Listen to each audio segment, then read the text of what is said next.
Cool. Well, good afternoon, good evening, good day. All depends on where you're located.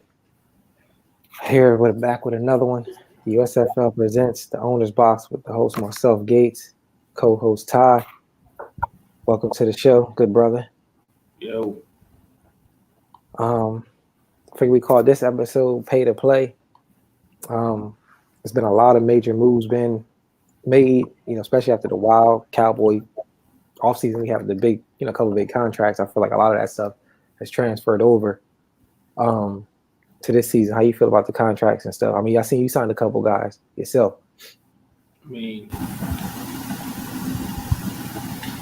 they wanted to mirror real life NFL, and that's the way it goes. Real life NFL, literally, like you said, pay to play. I mean, look what's happening with Jalen Ramsey in real life. Like, it's tough because, like, if you gotta really have your GM hat on this Madden. You can't just hoard talent. You can't just hold on to old dudes past their prime because they names and you don't want to let them go. Like, at the same time, you can't just build your team with a bunch of no names. So you got to have that perfect balance of number one draft picks and people you draft that actually pan out, make it on your team. You got to have the mid-level dudes. You still got to have your stars, but you got to know when to clip dudes and when to cut them loose. And I think that's what's tripping up a lot of people, because a lot of people have the mindset of, I'm just here to play a game. They can really care less about the back office stuff and the back scene stuff and behind the scenes about what makes the team run. They just want to get on the sticks and play, and that's kind of not going to cut it this year. I mean, people could, let the computer figure it out for them and then deal with what's left.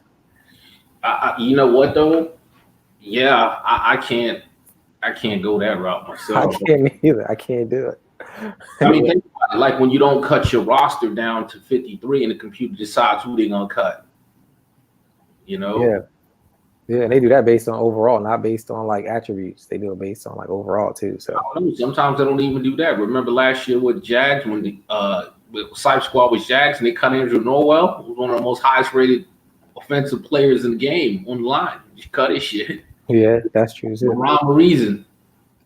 Yeah, I see you signed a couple people. You locked up Bubba Baker, right?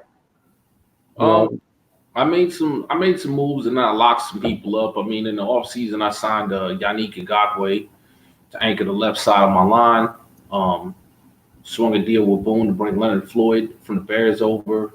Swung a deal with Boone's brother to bring Budda Baker over, and re-signed him. Swung a deal for the Jags to bring over their good left young right tackle along with Dede Westbrook. And then I just re-signed a core of my team. I re-signed Evan Ingram, re-signed Jabril Peppers. So I'm kind of in a good little zone. I see the improvements with the team, but it's still a work in progress. Like, you don't go from having the second worst ranked squad to just being a beast overnight, So, but definitely I see the progress. I mean, last year I had 4 wins over the last season. We got 10 games left, and I'm already at 3. So you see the progress. It's just a matter of putting it all together and building on it. Yeah, I just locked up Tariq Cohen myself. Sidney Jones I locked up. Sheldon Rankins I locked up. I still have to get Mixon, Watson, Fuller on their contract, and I think the middle linebacker Cunningham. Oh, and J.C. Jackson. So I'm still shuffling some money around, trying to figure out who's worth it, who am I willing to let walk. So that's really the thing. Like you said earlier, like a lot of people holding on to stars and just know when to let them go, man. Use them and try to leverage that, moving forward. Well, because everything is interconnected, right? So one signing you make this year, perfect example is Saints. The decision to re-sign and re-keep Breeze basically cost him Kamara and now his beast tackle Ramsey. So it's like you can't just have short-term thinking in the game. You have to have short-term and long-term. What are you trying to accomplish for next season? And what are you trying to do going forward? And that's why it's important to know what contracts you have coming up front going into that next season. Like, perfect example. I don't know if it's next season or the one after, but Saquon's coming up. I already know I need to have X amount of money put aside for that dude. I mean, So that I need to factor that in before I go into free agency and sign somebody to $1 gazillion. I need to factor that in before I contact you about trying to trade for Deshaun Watson. Because that decision basically cost me Saquon. So Yeah, you just have to do it that way. Yeah, that's how I was speaking to you earlier. Like when I threw Watson on the trade block, it was like, well, let me just see what type of offers I would even consider. Because, to spend 30, 40 million per year for 7 years, I feel like, man, I can lock up 4 good players in 4 other positions. I mean, even though the quarterback is vital, but it's still like, man, what's more important than me? The quarterback? It is.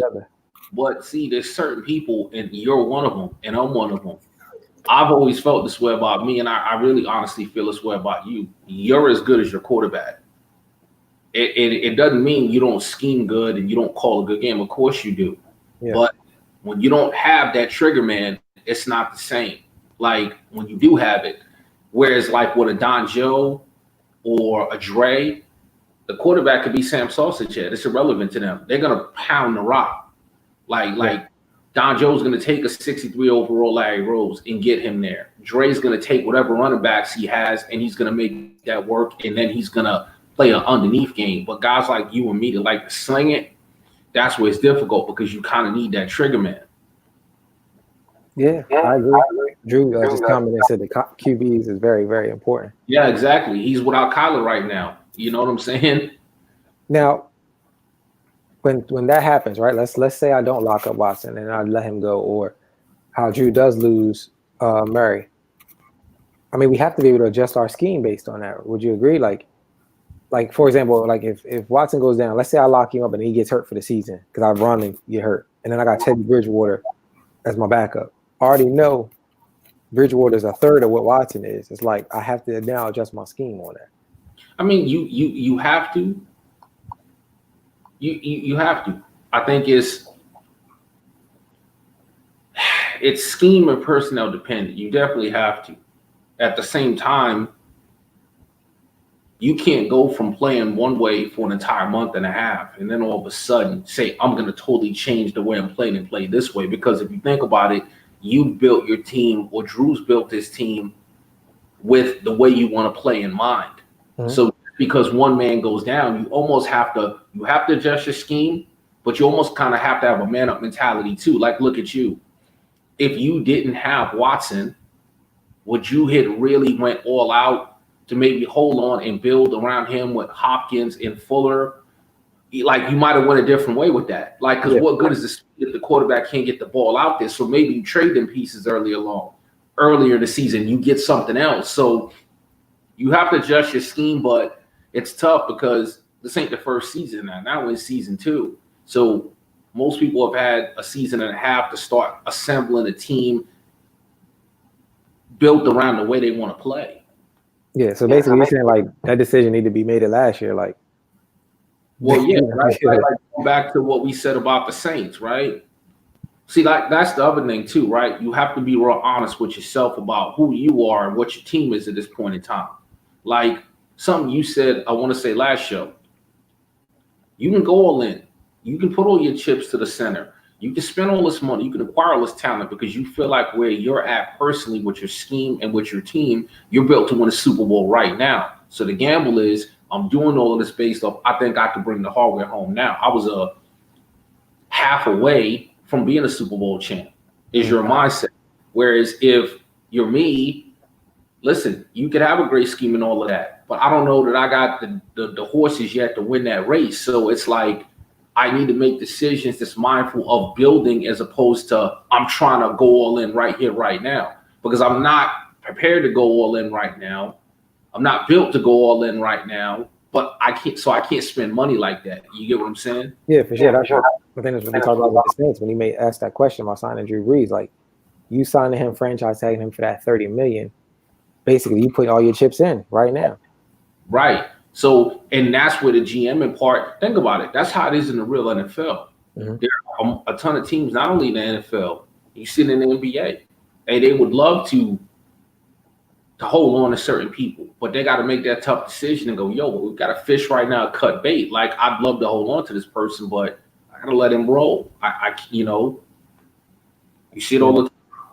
Yeah. So yeah. So for speaking to the GM part, like if that's the case, Kirk did himself a disservice by signing Drew Brees and then trading away Kamara and some other pieces. Well, yes, because at the end of the day, if Drew Brees retires, now he basically lost Brees, Kamara, and Ramsey, right? Mm-hmm.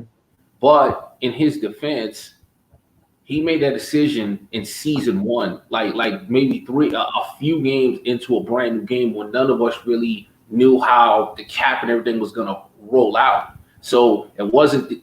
It sounds like a bad decision in hindsight, but we all had limited knowledge and experience with how this was going to play out at that time. Because I guarantee you, right here, right now, he wouldn't make that same decision. So, because we're already past that point. Yeah, for sure. You know what I'm saying? So I'm not going to pile on him. You know what I'm saying? Like unfortunately, he learned the hard way. Yeah. It could have been me. It could have been anybody. It could have been you. Like we all know better now, but he's paying the price for it. Yeah, that's true. What I do want to do real quick, if you're cool, I'm gonna pull up the PlayStation here. And just look at if we could look at a couple of these signings. Let's just run through some of these big ones, and you just let me know like your thoughts on them. Also, for those who don't know, the X Factor database isn't working yet. If you click on it, it's going to kick you out and take you back to the main menu.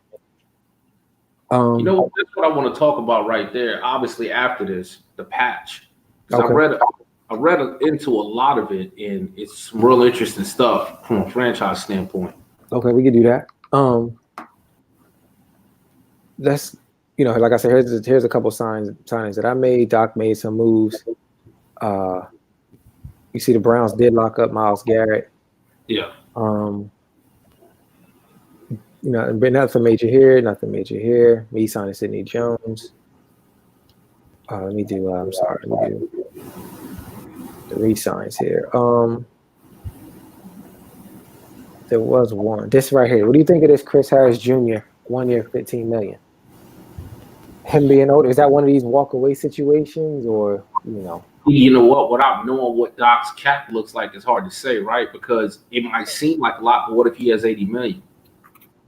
He still got 65 to play with after that. So now, see, that's a hard situation. A, I would need to know what he's got cap wise. B, I have a hard time letting any X factor walk away, especially because let's just be honest, the Broncos aren't that talented, right? With the exception of Von Miller and Bradley Chubb, Chris Harris might be the only other name player. So I'm kind of old school in terms of you don't necessarily get better by getting rid of talent. At the same time, I don't know how important he is to what Doc's trying to do. Yeah. You know what I'm saying? I mean, I don't know. That's a tough one. Yeah. I mean, knowing Chris Harris is a little older, I mean, I probably would have just shipped him out of there, especially with the way that his division is going, with Candyman and the Chiefs doing really well. He just signed that rookie quarterback.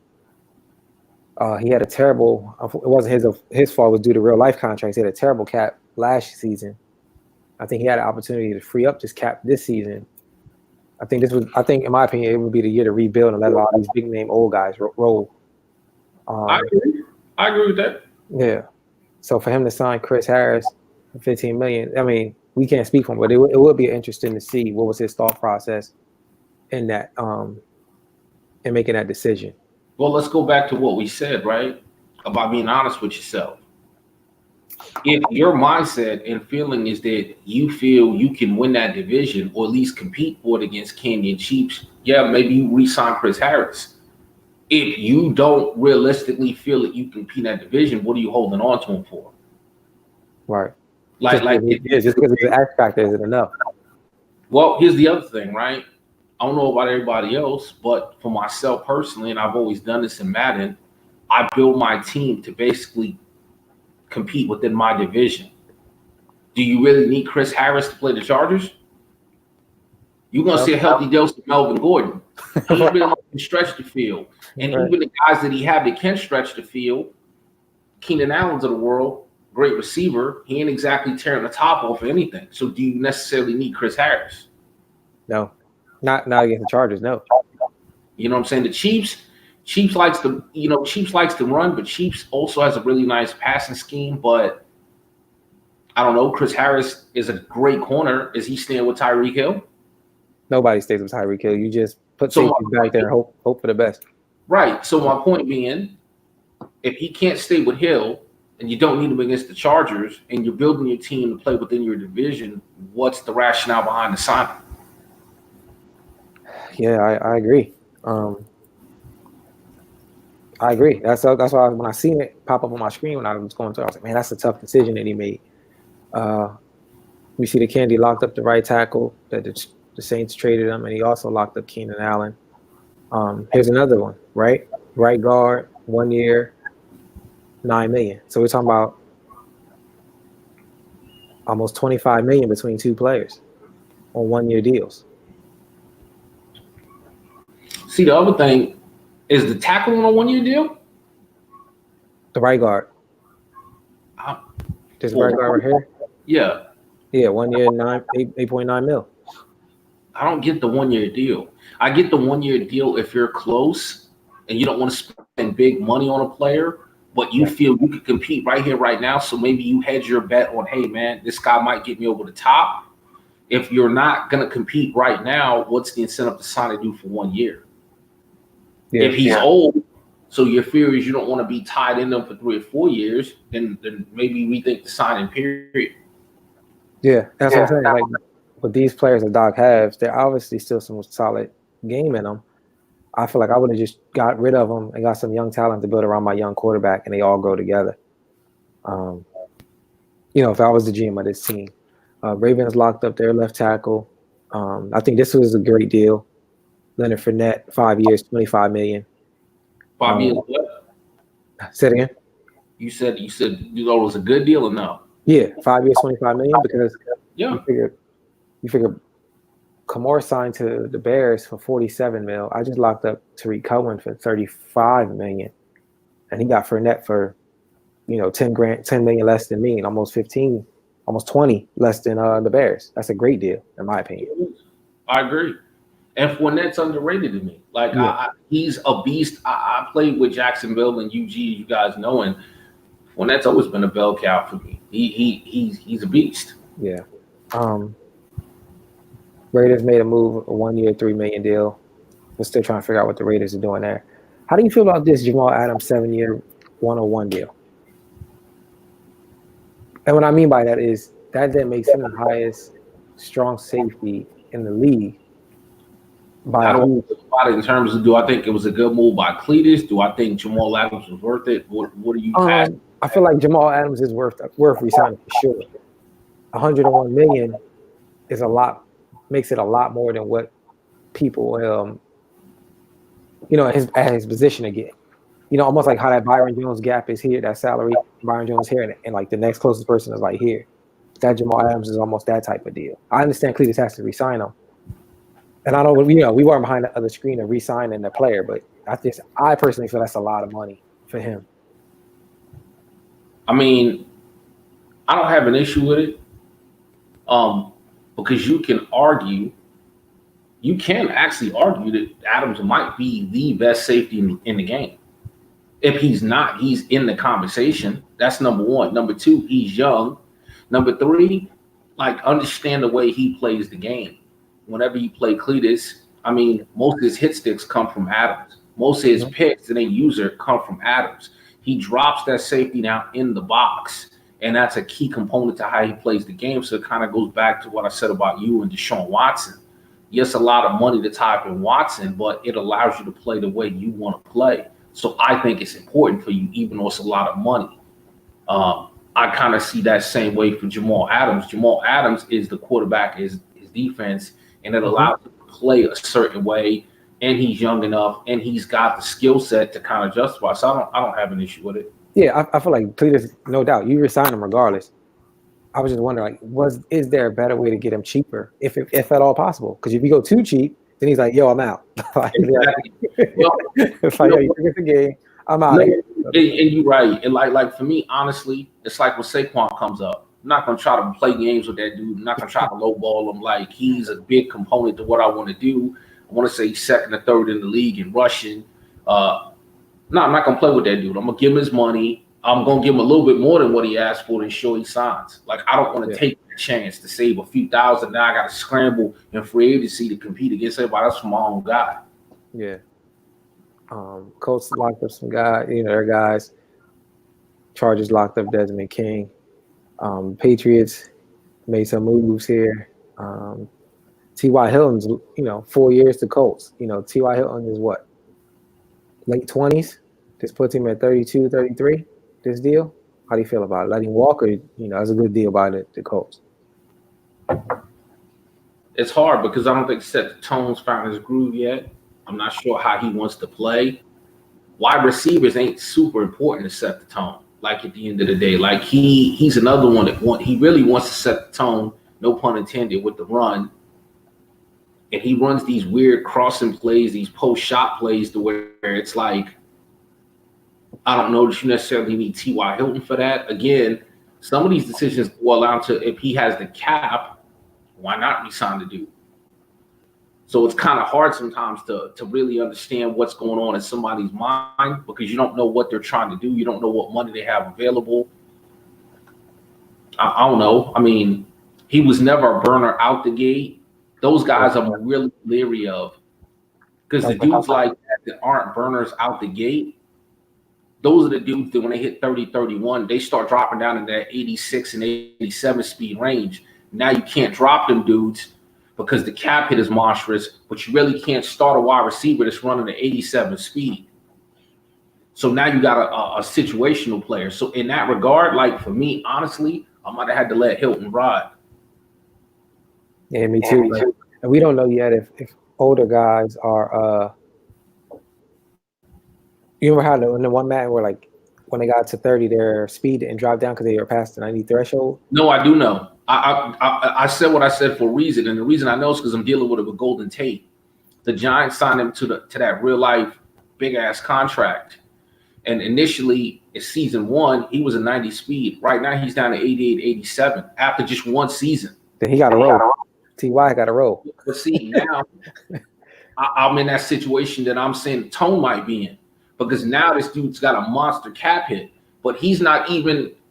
I want to say he's on 6th on my depth chart right now. Like I would only use him situationally. So do you want to pay a situational guy if you could help it this exorbitant amount of money? See, I couldn't help it. I didn't have a choice. I inherited Golden Tate, but he's making a conscious decision. Yeah. Say, especially with him getting low draft picks, high draft picks, and receivers it's always like 40 receivers every draft anyway. Right. See, and that's why I'm telling you, just based on what I'm already seeing with Golden Tate. T.Y. Hilton's of that same ilk. Like he's not a burner. The burners, they age gracefully. The non-burners, like Larry Fitzgerald that Drew has, or me with Golden Tate, or him with T.Y. Hilton, them dudes run some great routes, but shit. The D tackle, if I put him in a spot, could stay with him. Yeah. I mean, shit. I'm not paying that dude a lot of money. I agree. So really, this man, a lot of research has to be done. Like you said, like you said earlier, we really got to put our GM hats on this one. You know what I'm saying? Like, before I even sign him, I look at the receivers, and I'll show you how I do that too. Like how I'll almost do that type of like research on the players and determine if it's even worth doing. Let's just run through some more of these. Well, I think Cletus, I didn't see the comment. I think he had chimed in about the Adams. He did. Right. He said he wanted $97.1 million for 7 years and he wouldn't take it.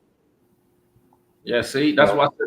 Yeah, and that's why I said you can't cheat the dudes out of the game and show him his money and let him be, man. Yeah, the man wanted what he wanted. You know what I'm saying?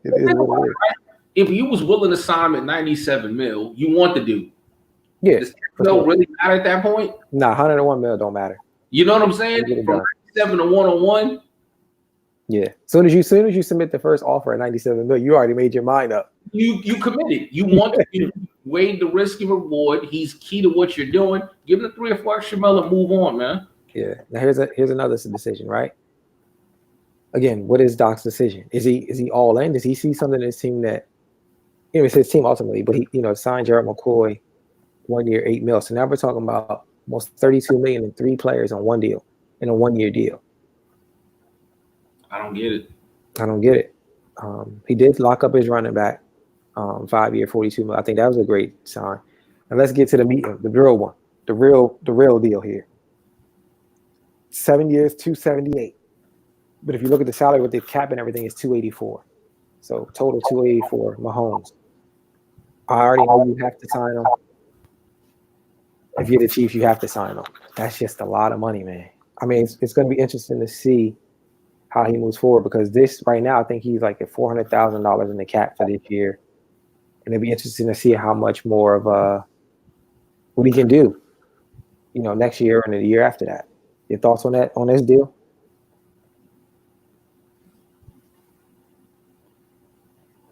I guess you have to sign him. You have to. I mean, see, I'm torn on that. You kind of do. I mean, the dude's the cover boy of the game. I'm just gonna say that. I mean, he's got the strongest arm in the game. He's got scrambling potential. My thing is this, though. How important is the QB to what Kansas City does? And this is based off me going back to Lincoln Ecto all the way back with the Bears. I seen him flinging around against Candy, but that's not necessarily really the style of play that he plays game in and game out. So I'll give you a perfect example.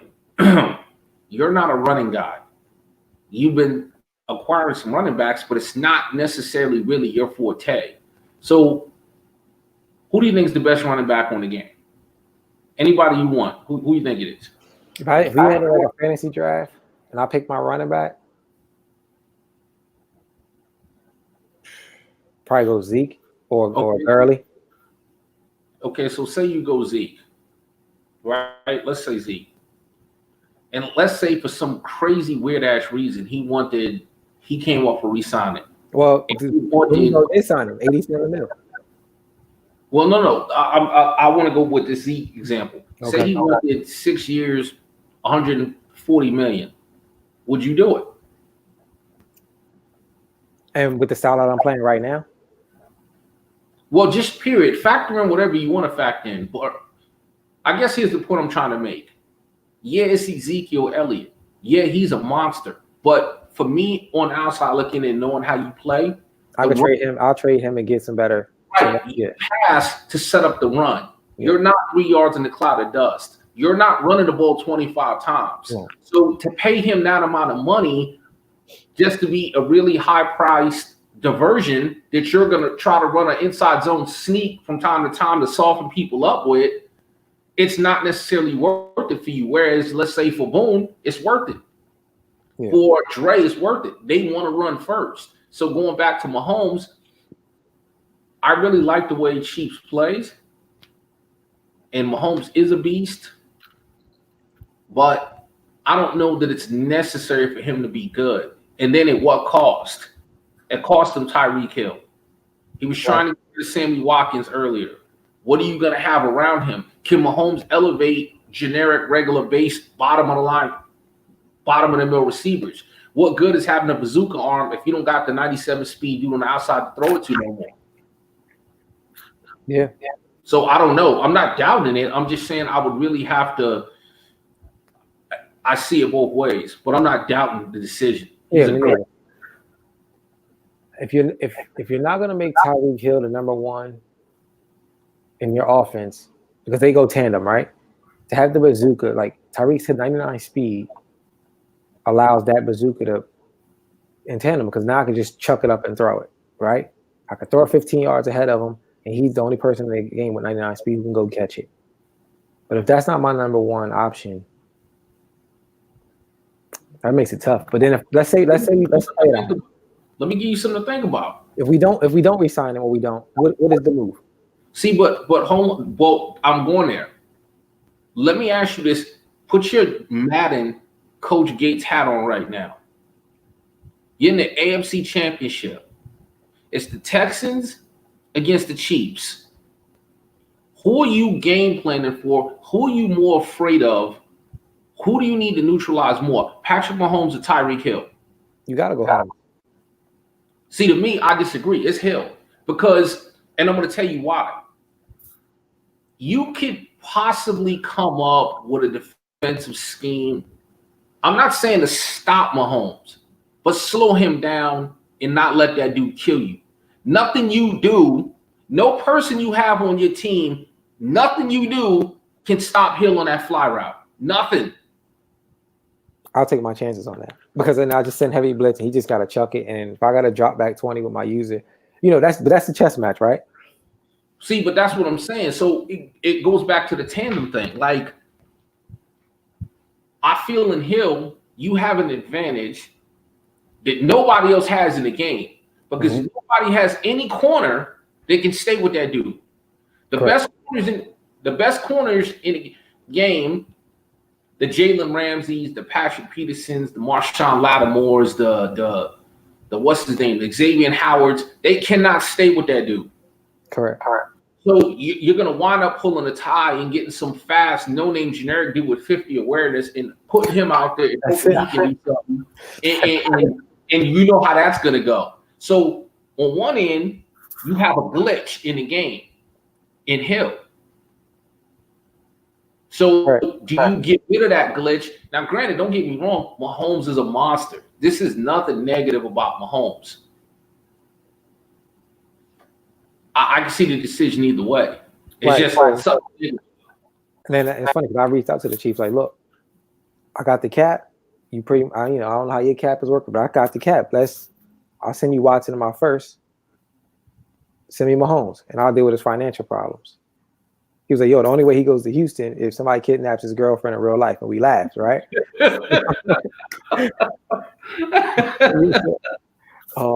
He was like, come on, Gates. The only way he goes to Houston is if somebody kidnaps his girlfriend. We laugh, right? But I'm more pass first. You know what I'm saying? So, and again, and let's just say if you don't, and I'm in the same predicament, if I don't sign this X Factor quarterback, what is the play? How do I get the best value in that? I don't know if you can. I don't know if you can, because if you trade him to somebody, you're going to take some generic quarterback and maybe a couple of draft picks, and that person probably can't re-sign them, and then it's a bidding war on free agency. So that's tough. But I mean, either way, he locked it up. Good job on the Chiefs. We'll see. I just want to see how it plays out now. Like, who does this cost? Like, I know signing Watson for me is going to cost me somebody. Maybe not this season, but maybe next season. Because we can't, like, the way this Madden is designed, we can't keep signing all these star players. We don't have a cap for it. Well, not only that, the longer say we sign Watson right now, as that contract matures and you get in that season 3 and 4 and 5, the multiply in that cap hit is monstrous. That's what I'm saying. So it might be 10 mil this year. It might be 12 mil next year. You getting 3 and 4. Now all of a sudden it's 27 million to even think about trading and cutting that dude. And that's another thing me and Boone was talking about this, and I forgot to bring this up in the salary cap show. Folks need to understand a cap hit is a cap hit.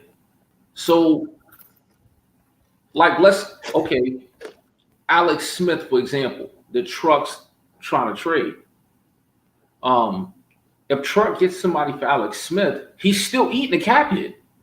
Mm-hmm. So it's kind of irrelevant to a degree whether you cut the dude or trade him. The only difference is in the trade, obviously you're getting something back, but you're still eating a cap hit. Like, a trade doesn't nullify a cap hit. Mm-mm. You're going to take that shit one way or the other. The same thing with when they retire, right? Which I think is shitty, but it's always been like this in Madden. So Drew Brees retires for the Saints. Let's say Kurt had him locked up for 3 seasons.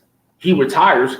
Kurt still got to eat a cap hit, which I think is shitty, but it's like that way in real life. And in real life, I think that's shitty. If you're making a decision to leave, that's like me making a decision to leave my job. Hey, you know what, man? I've worked enough in my life. It's time for me to enjoy the fruits of my labor. I'm out. I throw up the deuces and I leave my work, but I'm expected to still get paid for a year. Yeah. Like, how does that work? Because we can't pay them out in cash. And that money's already been allotted for in the budget, basically. Okay. So it's like, okay. So we're looking at this from a logical standpoint. a contract is an agreement, right? Correct. You're agreeing to play X amount of years for this amount of money. Now you're reneging on your agreement to play X amount of years because you're deciding you're good. So how do you get to do that and still get paid when you're making the decision on your own accord? I'm just not playing no more. You didn't live up to the end of the contract, so I don't care if it's allowed or not. That shit shouldn't be allowed to go. Yo, I agree. But that's what I'm saying. Like the way that the real life works and how they can get that money back, we don't have that. You know, we can't do that in Madden. So Madden's like, you know, it's just easier to, even if we don't get hit with the actual penalty, that amount that they were supposed to get is still held until the 2 years or the 3 years that he was supposed to finish out that contract. Yeah. So yeah, we're screwed either way. So Steelers signed Watt, 7 years, 131 million. Also signed Juju for 117 million. Hold on a second. Hold on, because you went by that real fast. Now let me ask you this: why would you question Cletus signing Jamal Adams for 7,107 and not say nothing about Watt being signed for 25 million more for the same time frame? Oh, I was going to get there. I was going to get. Like you went through that real fast. I was going to get through it because listen. What Cletus cleared it up, right? As soon as he hit the butt, as soon as he seen it, he wanted 7 for 97. Me and you already agreed. You signed him because he's arguably the best person at that position. Is Watt the best person at that position? No. I don't know. I don't know. Like, I mean, Bill has like 7 linebackers. They all have a lot of the same stats. You know what I'm saying? He's not the fastest. He's not Ryan Shazier, who he ended up trading. He's not the other guy. Like, to me, he's expendable. I agree. You know what I'm saying? He's expendable. I mean, that's his brother's contract right there. And his brother didn't even ask me for that. You know what I'm saying? His brother still got 2 years left. Like TJ forgot he's TJ and not JJ. Right. Like for me, I hope all of the owners understand. I'm not second guessing them. Like, oh, my decision is right and they're wrong. When I give my take, I'm pretty sure you feel the same way. Yeah. When I'm giving my take, I'm coming from the standpoint of what I would do. I'm not saying, hey, they're dumb or they made a bad decision. I'm saying for me, I ain't paying no linebacker 135 mil. Not when there's 30 of them in the draft every year. Yeah, I'm not. And he doesn't have he's not a Martez Sweat. He's not the other guy. Who's the other guy with like 90 speed? He's not he has nothing that unique to make him, for me to justify that. Now, I can't say that. I can't be the pot calling the kettle black, right? Because I gave Clowney 180 million for 7 years, or 150 million for 7 years, something like that. I think they're different kinds of players, and you're right. Now, don't get me wrong. That's a tough pill to swallow for Clowney, but I don't know, for whatever reason. Yeah, that's a lot of money for Clowney. It's a lot, but he had 25 sacks last year. Well, that's what I'm saying. Mm-hmm. Well, and that's why I was going to say I don't want to be a hypocrite, but I feel I can get more out of Clowney than Watt. I can play Clowney on the line. I can drop Clowney in coverage. I can use a Clowney. I mean, I feel he impacts the game at a much. It's like Luke Kuechly or Bobby Wagner. Dudes are monsters. Like shit. Yeah. I played both of them this year, Matt, and both of them. It's insane the way they cover ground and how they dominate the game. Right, and the only reason why I did that because I knew JJ Watt was getting older, and I was like, well, look, if I get Clowney, I get 2 positions at one price, right? I could leave him at linebacker, and then find somebody who with his same abilities as far as speed and stuff, and they're not going to drop him down the line, the defensive line, when Clowney rolls up. I mean, when JJ Watt rolls out of here. That was my decision. So for me, it was like I'm almost getting 2 positions out of this one deal. Is the reason why I did it. Maybe Bill, has that same idea. But with that type of number, I need to see 20 plus sacks. He needs to be like Cashman. You know what I'm saying? And like how Cletus runs with Cashman, like he's my user for that type of number. Right. You know what I'm saying? And then the Juju contract, what I was questioning, Bill signs him because I mean, if you watch the Bills game, he's throwing at him all the time. That's a no-brainer. Right. Ravens signed Murphy, 5 years, 70 million. I think is a good deal. It's right on par with everybody. And I think this is a good signing for the Colts. He got Malik Hooker for 3 years, $23 million. That's a good deal. I think it's a great deal. When Cletus just signed his best safety for $7,101, and I know the Saints, who will look at the NFC right here, Saints signed his safety for a little bit more than that as well. I was glad and lucky I signed both of my safeties this offseason. And I mean, I think honestly, I might have maybe the best, if not the best, top 3 or 4 tandem for young safeties between Jabril Peppers at strong and Budda Baker at free safety. I signed them both relatively.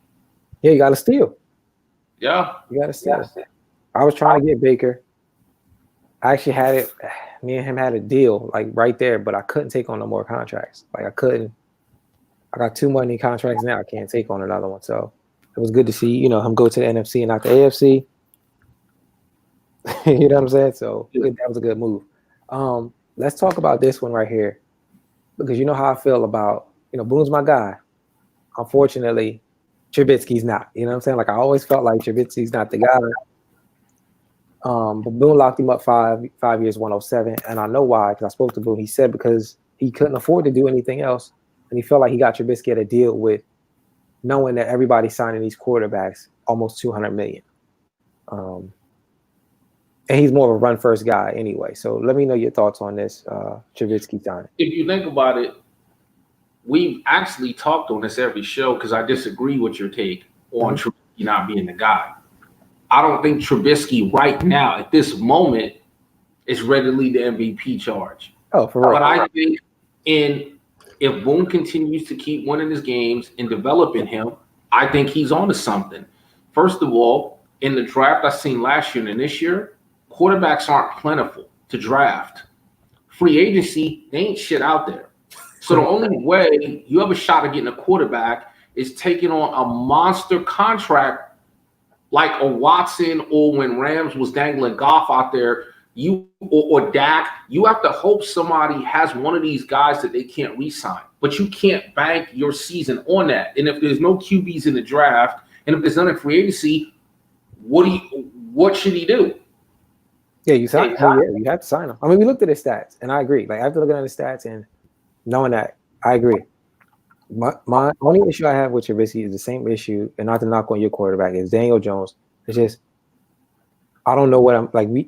I've watched you, Ty, throw spectacular, routes, and then come 3rd and 3, he misses the out route that could have possibly won you the game. You know what I'm saying? It's like yeah. I don't look at it as a knock, but that's. Yeah. I mean, at the end of the day, he inherited Trubisky. I inherited Jones. You got 2 choices.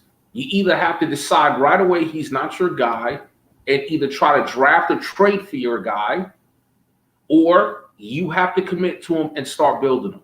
And if you've committed to him and you've seen enough that leads you to believe, hey, man, if you just focus all your training on this dude and you try to simplify your game plan that he can eventually get to where you need to go, then why not? Like, last year, I called Lauletta, and a lot of people laughed because I made him my starter. Right. But he wound up winning in the course of Madden 19, quarterback of the NFC. He wound up going to multiple Pro Bowls, and he wound up winning MVP in the league. He went the same way Jones is going right now. It's a process. It ain't going to happen overnight. You have to understand you're going to have a tough season like I had last season.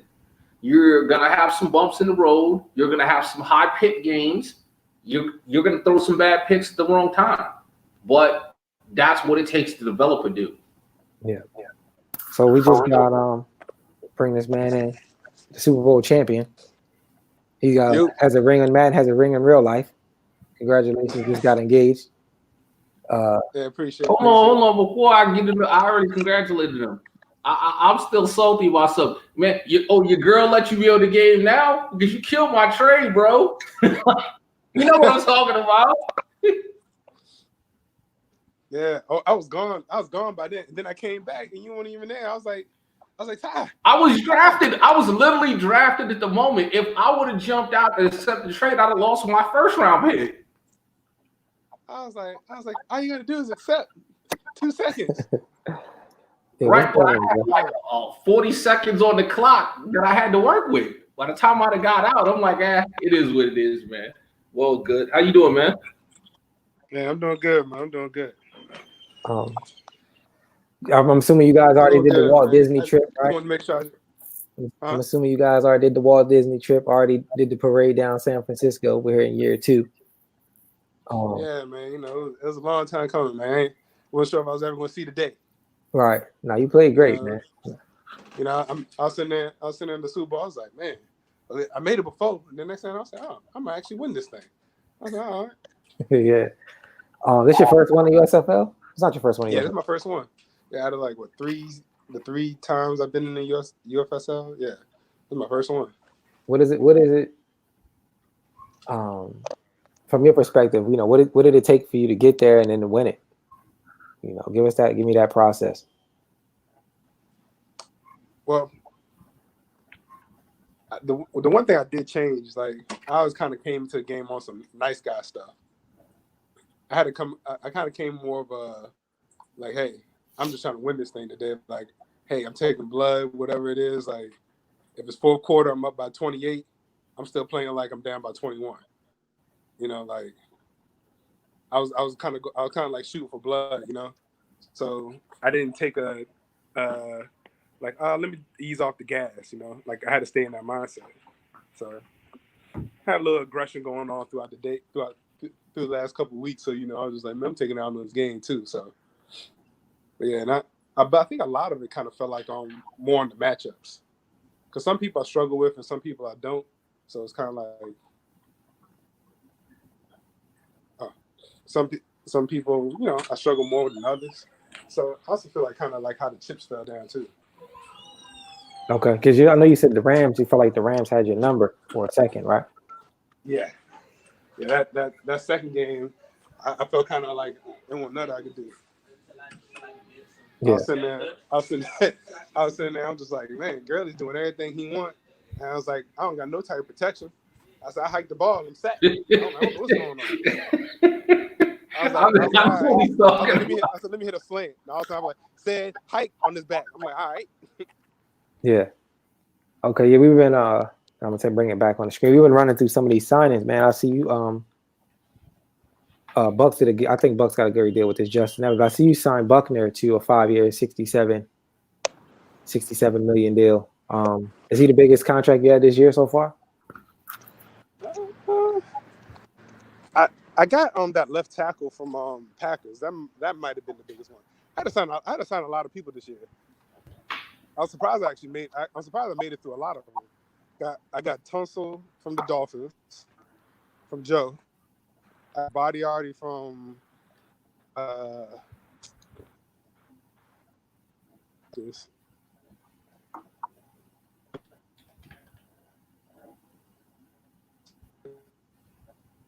Did somebody get frozen? I don't know. I think he might have got frozen. Okay, because I was like, yeah. Yeah, we're still here. We'll just go back until we fix the situation. I started losing connection. Walked outside the Wi-Fi. Okay.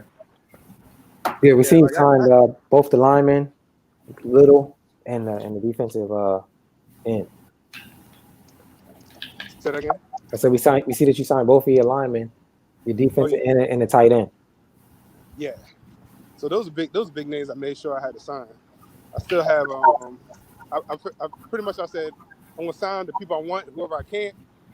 They're going on the trade block.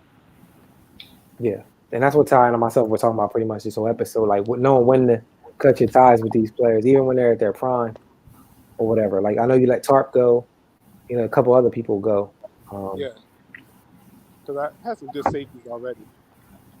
So now, did those moves? Do you still feel like you're still Super Bowl contender with the moves you made, or you feel like I won one? I'm gonna just, you know, the pressure's off me now. Whatever happens, happens. I don't feel like my team did a little bit in my offer. So I lost Pettis. but I just felt like these are moves I need to make just because like Jimmy G, his contract is kind of heavy. So I'm just like, I don't know if I'm going to want to resign him. So if I get a rookie quarterback, I know I need at least off the line to help him out. So that's I started going offensive line. So,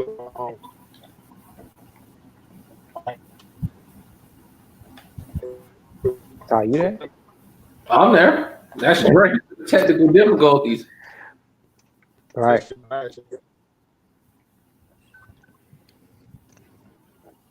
Yeah. My bad. Are you like on Wi-Fi or? That signal's terrible out there where he's at. You know what I'm saying? Well, Ty, let's run through some more of them. We got Xavier Rhodes, 4 years, $16 million. I think that's a good deal. What do you think of that deal? I agree. I mean, the one thing that would scare me a little bit is I know Rhodes wasn't the fastest guy to start with, and I know that he's closing in around 30. So I don't know. That contract probably takes him out to 33 in around the area. Then I don't know if that's a good deal. Now looking at paying him decent money to be a slot corner at the same time. Right. Rhodes is solid, man. And 16 mil, I hate to say it like I'm not a millionaire, obviously, but it's not a lot of money in Madden terms. Yeah. Cletus said that Dre was on Boost Mobile. That's why his signal was messed up. Now Dre's on that La Tarjeta out here. They be having them damn Mexican phone cards. You get them $20 phone cards and that little burner throwaway phone, and you do your thing. Yeah. Reuben Foster. So see that, like, here's my thing, right? It's how we talk about it, right? Like my deal, Steelers deal, and then the Redskins comes and get his linebacker at a fraction of the cost. I think it's almost like the higher the overall, the more you pay. That type of thing. Yeah, a lot of it does go off that, unfortunately. Yeah. Kerrigan, another linebacker. Unfortunately, they have the higher overalls for a reason. Yeah, they're the best in it. I guess basically it's like, I'm the best in my position. Pay me like I'm the best. We see the Panthers locked up his receiver, Curtis Samuel. Rams got his tight end, 5 years, $34 million, a great deal. Lawson, he got at a good deal. I feel like you got to chip both of your safeties at a great deal. 6 years, $43 million. I know I was able to lock up my tight end, Evan Ingram. I thought fairly good. Packers signed their running back, $30 million. Saints got a good deal with Marcus Williams at 42.5. Punters. Here we go. Zeke. We talked about Zeke, 7 year, 87.4. I think Cowboys had to do that. First of all, I think considering it's Zeke, it was a good deal. Secondarily, the guy got rid of Dak. And Byron Jones. Right. So, I mean, well, he basically had to go all in for Zeke. Like, you're going to get rid of a potential franchise quarterback and one of the better running backs in the game? Like, what are you going to have? Now, here's my thing, right? He did all of that, was fortunate enough to. I know what you're going to say, and I couldn't even tell you why. Why re-sign him only to let him go? To get a trade to the dog, right? I mean, I feel like he. I don't understand the process. I don't understand Moondog's process. I would love to get Moondog on the show just to hear his perspective on just everything that he's doing in Dallas. And I know it's a lot of Cowboys fans in the league who would love to take the team and they just want to know what is he doing over there. I just feel like he just crippled the whole team. Like, I mean, we'll see. We'll see how that plays out. I mean, that makes Zeke now the highest paid running back and ranked number 2 as Gurley's ranked number 1 with a 99 overall. Yeah, I don't know. I don't. That's why I said you're right. The best thing to do, and you said it, and I feel that same way sometimes, is to get like some of the people on the show and just because everybody sees the game differently, and everybody sees building differently, and everybody sees what's important differently. So that's why I said, it's hard when I give my 2 cents, because I'm not knocking what the people did as much as I'm saying it doesn't jive with my philosophy of what I would do. Yeah. I don't know. We see that the Panthers, signed Christian McCaffrey, 5 years, $46 million. I think that's around what everybody's paying. Here's another one, right? The Jefferson trade, and then Tony Jefferson being then re-signed to a 4-year deal with the Redskins. That puts him at like 32, 33 when it's all said and done. And his speed is already at like an 85 or 86, if I'm not mistaken, right? Yeah. What is Truck's mindset behind that? I mean, for me, an 85 speed strong safety really doesn't have a place in this league.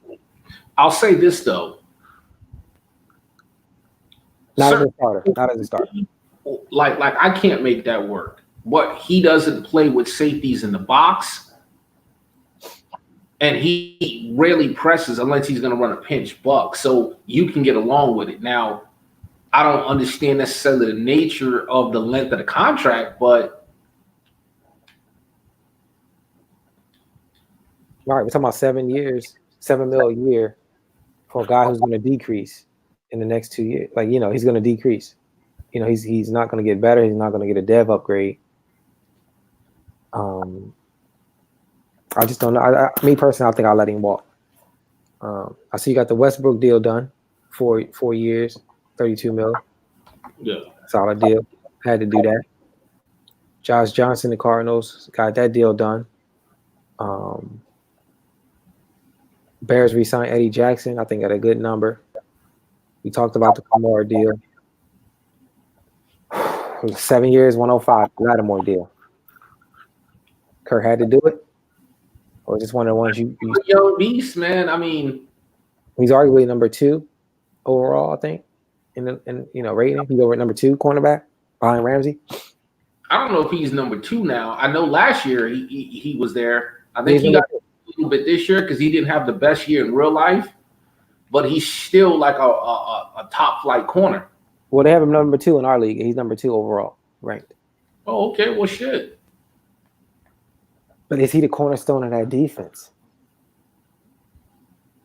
I don't know. See, again, it goes back to sometimes too what I was telling you about the way people play the game.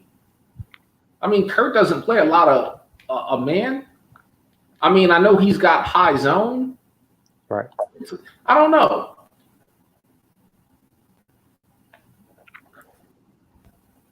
I mean, you lose Kamara. You lose the right tackle. You get Marcus Williams with a deal. Do you ship Lattimore out of there and keep the right tackle and the running back? Or do you feel – I mean, we already know linemen are few and far between. Running backs there are a lot of great running backs, but Kamara has something that only one other person has, which is that satellite, that running back apprentice where they got the extra 4 routes. Yeah. Only him and McCaffrey have that. So I guess it's really what you your value and how you value these players. I just feel like so that makes it's only 3 players now with triple-digit contracts at cornerback: Byron Jones, Lattimore, and Jalen Ramsey are the highest 3 paid. Ronald Darby only got $63 million from the Browns, so that makes him the top 3 paid. He should be leading in interceptions, from our perspective. Guess who's leading the league in interceptions? Who's that? I don't know. Some unknown guy out of free agency. What's his name? Tony Brown. What team? The Giants.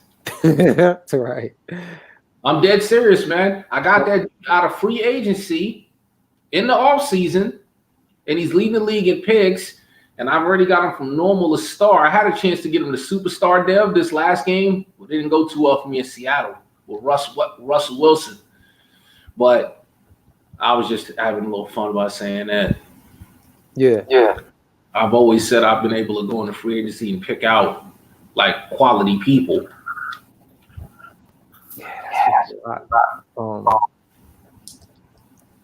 See, that's what I'm saying. Like, you're now leading the league in interceptions with a guy that nobody's ever heard of. 7 years, 107 is just a lot. Like, especially with him being an X factor, like it's so much value he could have got. He could have kept his lineman. He could have kept the running back. He didn't lose Marcus Williams. He could have got 2 young guys. Maybe he got. But here's what I'm gonna say though, and it's the same thing I told Boone. I remember initially in the beginning of last season, Boone wasn't too thrilled that Khalil Mack wasn't being Khalil Mack, and I said it almost goes back to you let people be great. And I told him, bro, that's Khalil freaking Mack. Sooner or later, that dude's going to be Khalil Mack. It is impossible. A player of his caliber and an X factor on top of that is just not gonna step up. And right. Sure enough, he wound up being in amongst the league leaders in sacks and doing what he does. So there's something to be said for them X factors. Yeah. I mean, think about it. He got rid of Ramsey, who's probably a superstar. He got rid of what's his name? Kamara, which is a superstar. Kamara. I mean, aside from Drew Brees, what other X factor type talent did he have? Do you feel like we're putting too much emphasis on X factors then? Like, I think they're X factors for a reason, and I think they are game changers. And if you have one of those guys, I wouldn't be super quick to get rid of him, especially Lattimore. He's young, he's good. I'm a firm believer in you have to have at least one above average to great corner on your team, because inevitably you're going to play somebody that's always got that beast receiver on the other side. And sometimes it's good to know, man, hey, man, I'm playing DeAndre Hopkins, but I got Jalen Ramsey that I can use to shadow him. And at least I'm not saying Hopkins ain't going to get anything, but I don't have to worry about that. Now I can focus on dealing with Fuller on the other side. Yeah. I mean, to your point, it does. It's exhale. It's an exhale. It gives me exhale. At least I worry. Like, at least we know, like, his side is covered. One less thing to worry about. Well, especially looking at how the game plays now. This year is kind of breaking the format, the mold, because it's more of a running game, it seems. But in all the other previous matches, it was a passing game. So, of course, it stands to reason that you should covet and value as high commodities the people that can stop the pass in a passing game. Yeah, I agree. I agree. Then we got Redskins signing Jonathan Allen and Trent Williams. Then we have the Ramsey deal. 5 years, $86 million. I think he got. See, we got the best cornerback signed for like $15 million less rather. With Ramsey signing to the Bucks. Well, keep this in mind, and it's something me and Cletus talk about. You're gonna get a better deal signing somebody else's guy than keeping your own guy. That makes sense what I'm saying. He acquired Ramsey in trade. Kirk was trying to re-sign his own guy, and for some reason, when you come to re-signing your own guys, they hit you harder than outside guys. Yeah, that makes sense. I mean, I feeling like if your team is winning also plays a factor in that as well. It has, like the influence or whatever. I think that also helps a little bit as well. Well, now, actually, I'm glad you said that, because that's something we haven't discussed. How much does the re-sign influence factor in with people using their coach points on some of these deals? Yeah. You get what I'm saying? Like, that's something that's not talked about. I don't know if it's something that anybody buys or gets. I do. And maybe that has a little bit to do with maybe some of these deals being a little lower and getting hometown deals than not getting them. I don't have enough research to say one way or the other. I'm just going off kind of what I think based off what it's supposed to do. Correct. I mean, yeah, if you have that package, in theory, it's supposed to give you a boost, allow you to re-sign them before they hit the free agency market. And that's something I haven't used the points yet neither. And I thought about using them now to try to sign Watson or Fuller. How much does that play in the, how much does that play a part? I know it works a lot in the free agency though, like I've used it in previous Maddens before in free agency. Like, oh, I really want this guy. Let me go spend these points real quick to get this, free agency influence. That has helped me. It has helped me get a player that I wanted at a cheaper cost than not being the top bid. So in hindsight, I think it would probably work as well the other way. The Dre signed both of those. He just spoke on them. Jalen Smith, 6 years, $61 million. Vikings did lock up Tarp after the. Hold on a second. Yep. Go back to Jalen Smith. Yep. Now this is what I'm talking about with the bill thing. Jalen Smith, 6 years, $61 million. T.J. Watt, 7 years, $138 million. That's why I couldn't do Watt. Because you can't tell me that Jalen Smith is not of the same ilk or caliber, some would argue even better than T.J. Watt. Yeah. But beauty's in the eye of the beholder. I know Bill covets defense and his linebackers, so to him that was important. So it's not for me to say it's not. Does Bill make that same decision if Bill's not a Steelers fan? Do you feel like that plays a lot into it as well? That's a good point, because I want to say Bill's not a fan in terms of he does what's good for business. But I don't know, because Bill does tend to hold on to dudes, even when he used to have Antonio Brown and Le'Veon and all these dudes held on to them dudes. It's like it till the very, very last. Right. So I don't know. Okay. I don't know. Vikings locked up Tarp. Tight end Howard to the Bucks, good deal. Rams, here we go. Rams sign Abukem, 5 years, $74 million. Thoughts? He's better than me. I ain't doing it. I mean, that make him. So see, that's the other thing too, right? When you don't have something, you know what I'm saying? Like, I know he's been looking for linebackers, so sometimes maybe that might drive you to pay a little bit more to keep the one dude you do have when it's an area you light in, if that makes sense. Does that makes him better than Jalen Smith? Is he better than Jalen Smith? No. But he's paid more. Okay. So I'm just curious. On how we feel about that and things like that. We'll definitely monitor the. Shout out to Boom. Boom, reached out to me earlier and asked, could we do that type of segment? Talk about these signing these contracts and things like that. Because I know me and him talk a lot. I know you and him talked a lot about it. I know you and Cletus probably talked about a lot about that as well. So just to bring it out to the forefront and have the discussion, hopefully, was kind of cool. You can go ahead and get into the patch notes. I know you said you wanted to get into that. The patches are a necessary evil. I know the intent is to patch something that's not necessarily working right in the game, but it kind of sucks when you play franchise because you don't necessarily get to see the benefits of the patch because your franchise is ongoing. Like, perfect example, the only other superstar on my team outside of Saquon, who's an X factor, is Kevin Zeitler.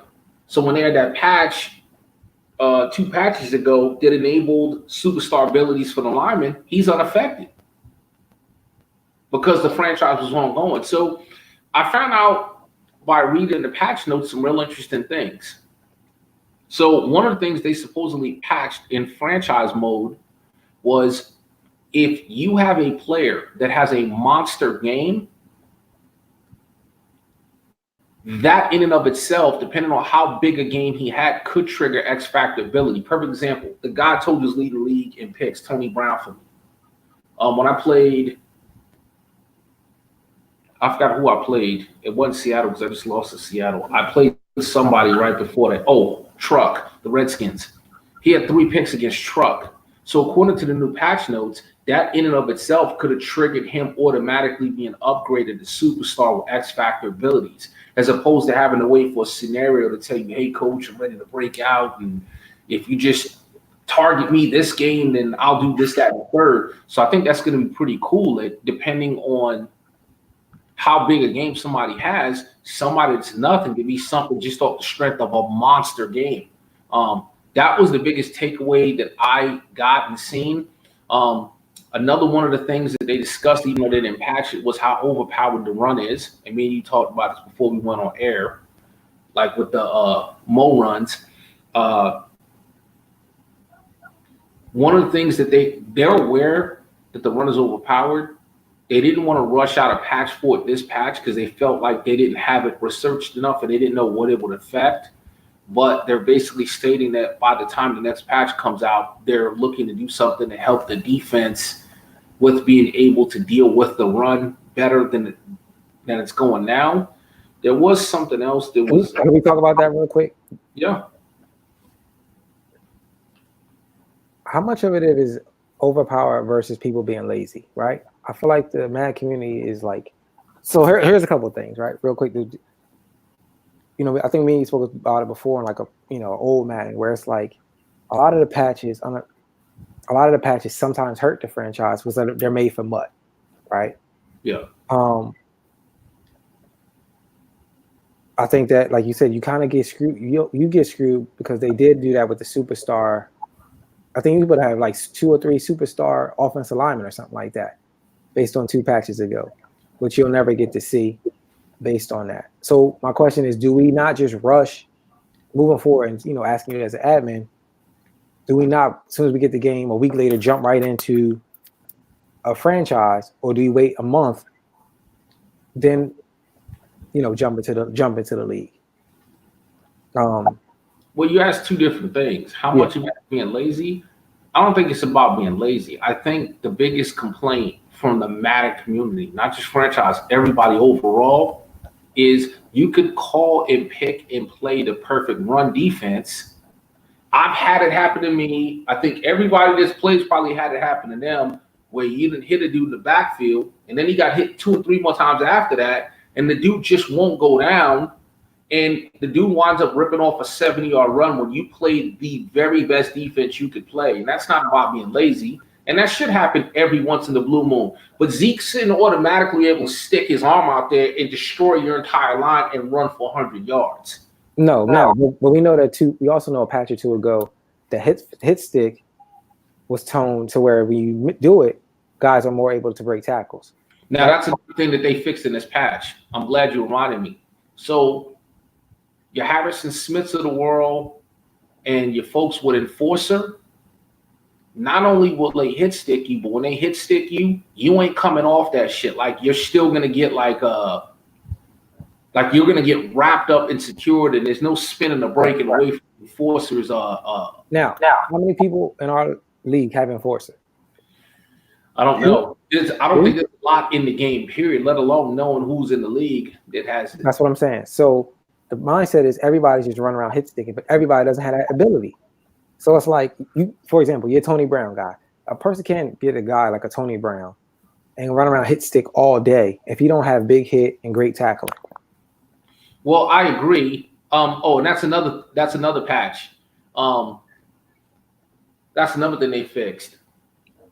They toned down the hit stick a tad bit, but only in one regard. So if you're bringing corner blitzes off the end and you have like my guy Tony Brown, and let's say I don't know what his hit power is, but say it's 50, that dude's not going to be able to hit Cam Newton no more and make him fumble the ball.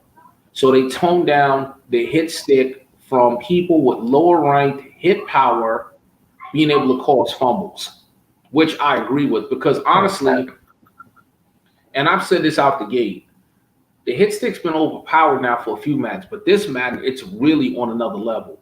And I honestly feel like the way the hit stick should really work is it should be a premier player that's able to hit stick you and dislodge you. Joe Blow, Sam Sausage Head, the regular dude, yeah, he should be able to hit stick you, but he shouldn't be able to cough that ball up. But if Luke Kuechly's hit sticking you, I get the ball coming out. Like, I teased the Bucks, Corey, about this in C-Dub device. Without that hit stick, where y'all games at? Right, but now they do something. Y'all defense ain't locking nobody down. Correct, but the Bucks, if you notice, he does something a lot of people don't do with the hit stick. He squares up. He crabs, he lines it up and hit sticks. Well, understand something. Way before all y'all started catching on to, hey, he's a good player. I told y'all out the gate, that's the best hit stick in the league. Yeah, for sure. Now, that's what I'm saying. And what I mean by lazy is like this. Like, people expect to still come out in a dime and stop the run. But you come out in a single back ace. Like, that's not how it works, right? So it's like, it's a lot of different things that factor into that. Like, when you say the perfect run D, right? I mean, you could dissect that. You saying the perfect run D versus somebody saying like a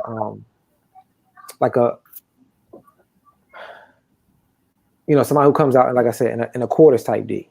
Is that the perfect run D? No.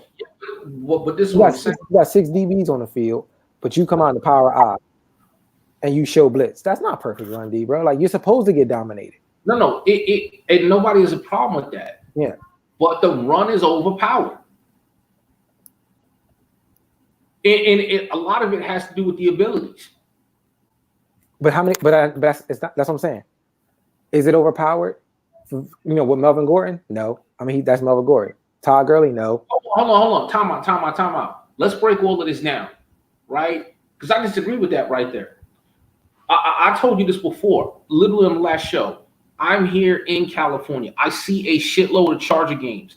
I'm a fan of the Chargers. Not over my Giants, but I root for the Chargers. Mm-hmm. I like Melvin Gordon. I literally go to Carson and watch them play. Melvin Gordon's not that fucking good, bro. I'm sorry.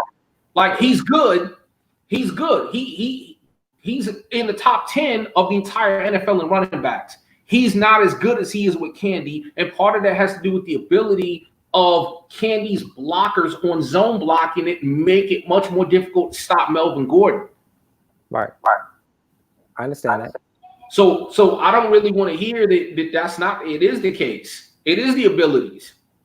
If you took that away, look, going back to the NBL, and because me and you were there, Candy always had a great run game. I remember playing Candy in I was the Jets. Oh, the Vikings. I remember NBL Super Bowl, me against Candy. I'm the Jets. He's the Vikings. I knew I had to stop Adrian Peterson. Man, that dude got 300 yards on my shit. So the dude can always run, and I've always had good run D. The dude can always run. So I'm not saying he's nowhere without it. I'm saying that once he gets to that X factor, maybe that's 100 additional yards that's helping to generate for him. So when he has these 272-yard run games, maybe it'd be 172, which that's a great game. 172, but now you factor in this enhanced blocking, and that's 272. So, like myself, right? Because I played him, right? And I told him, remember, in the AFC Championship game, was like, well, how are you going to stop Melvin Gordon? And I was like, I don't. He's just going to have to run for 500 yards, but nothing else is going to work, right? And in that game, Melvin Gordon had almost 300 yards, but Phillip Rivers only had 60 yards passing. So it's like, is it overpowered? It depends, right? You're not, but that's not making sense what you said. Is it overpowered? Followed by he ran for 300 yards. Almost 300. But in defense, I never crowded the box, right? I never crowded the box. Every defensive play I had was hat-on-hat blocking. I never took the unnecessary steps to really shut down the run. Like, I've never seen somebody really commit hold hard heavily every down, almost try to set the run. You know what I'm saying? Like, and then so for example, right? I had Boston Scott and Dante Foreman. If the run was super overpowered, they didn't break for 1,000 yards last year. Neither one of them. I mean, but you run the ball like 11 times a game. Like, come on, bro. You like the worst example to use for that shit. You run 11 times a game. It depends, man. So what is the fix then? Okay, I'm gonna tell you something. You take pride in being an offensive guru, right? Mm-hmm. I'm a defensive guru. The run's overpowered, bro. Okay, I don't sit there and play the run in nickel subsets and dime and dollar and all this dumb shit. But when you're in 3-4 bear, 4-6 bear under, 4-4 split, and you can't contain the run, it's a problem. And I'm going to give you a perfect example. We talked about this. Here's the best example. Forget the X factors. Forget Melvin Gordon. We talked about this with Mo and the Eagles. So I'm going to clear up some things. First of all, in Mo's defense, Mo's absolutely right. The offense that Mo was running this year, Mo ran the same offense last year, and I know because I was in the NFC East. that dive up the middle, and if he can't take it up the middle, he breaks at the center real quick, and he shifts to the left, and he's gone. That dude's never really had a quality running back, and that dude's routinely ripping off 300 and 400 yards with no-name regular generic dudes. Look, he's got Lamar Miller. Lamar Miller's okay, but he ain't no damn X factor. But you're damned if you do and damned if you don't. If you pinch or pack your line, he takes it outside. If you spread your line, he goes up the middle. Like, it's just a pick your poison type deal. But what I'm saying is, even regular dudes, like the dudes that Mo's using, they're getting 200 and 300 yards a game, man. Regular dudes. That's let me look at Mo's. Who's his running backs here? Well, he had Lamar. I traded him Lamar Miller, right? Huh? I traded him Lamar Miller. Right. Right. They have him at number 26 ranked. 84 break tackle. I mean, 91 carry. He's out for 7 weeks. He's out for 7 weeks. And it don't matter. He's gonna plug in Sam Sausage Head and do the same shit. Watch. It's the scheme he's running. So what do you think is the fix for the overpowered run? How do they tone down the abilities? No. I'm not saying it's hard to say. If you look at the meaning of something overpowered, it means that somebody or some side of the ball has a distinct, clear advantage. Mm-hmm. So it doesn't mean it's cheap. It doesn't mean it's a glitch. I'm stating the defense is not. I'm not a programmer. It's hard to say what exactly is needed to neutralize it, but I'll say a few of the things. I think that maybe the block shed of your regular down lineman. Actually, that's a good point, now that I think of it, because I've said this too. This is the worst block shed for D lineman I've ever seen on Madden. And I said it when I cracked the game off the damn like, I'm talking about stats. I'm not talking about what you see in the game. But I mean, your typical defensive ends are running around with like low 70s for block shed. He's talking about ratings. Yeah. So the ratings are jacked up. Not Jack. I'm sorry. When it comes to defensive linemen, they're a little harder on them this year. Yeah, and I think, and it's weird, right? Because some people say, well, that's not the case because I only have 2 seconds to pass the ball. Yeah, maybe that has more to do with their angles than their block shed. You know what I'm saying? With why you only have 2 seconds to pass the ball. It has to do with pinching and crashing your linebackers and glitching out the offensive lineman's AI to where he's not blocking right, so you do come straight through. But on run defense, these dudes ain't peeling off blocks. There's a lot. I'll give you that. Now, right. So D-line block shed versus the pass isn't as turned up it is versus the run.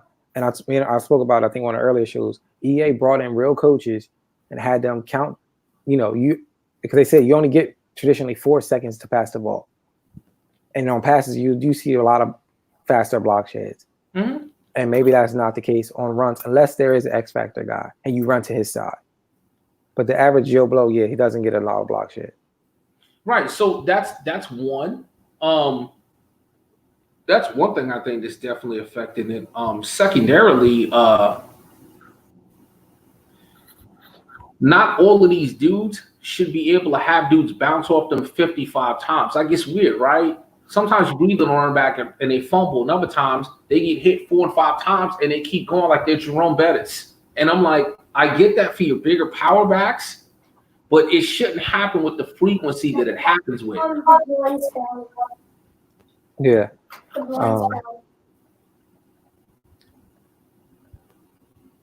Yeah. So think about it. Let me give you something to think about. You talked about the one game. Go ahead, I'm listening. You talked about the game you and Candy had in the AFC Championship, where He got 300 yards rushing. That's not the norm. In the real NFL, when's the last time somebody's rushed 300 yards? A long time ago. Exactly. But the shit happens with frequency and regularity. So you can't tell me that there's not a problem somewhere. Now, my question is, all right, so he ran for like almost 300, 270 or something, 250, something like that. So I agree. That's rare. It should be few and far between. To Kenny's advantage and point, if my guy has the ability of better blocking on inside zone runs, what do you run? Everything's inside zone. Right? Yeah. So me knowing that on defense, it's like it's the chess match, right? We always talk about the chess match. Do I commit to the 8 in the box and the yes, it's tough, man. It's tough. It's tough. It'll be interesting to see. Yeah, sometimes kill the run game and neuter it. Yeah. I kind of like the way it is. What I'm saying is the defense needs to be able to compete as well. I'm not saying they need to. That's why I didn't say they should take away anybody's abilities.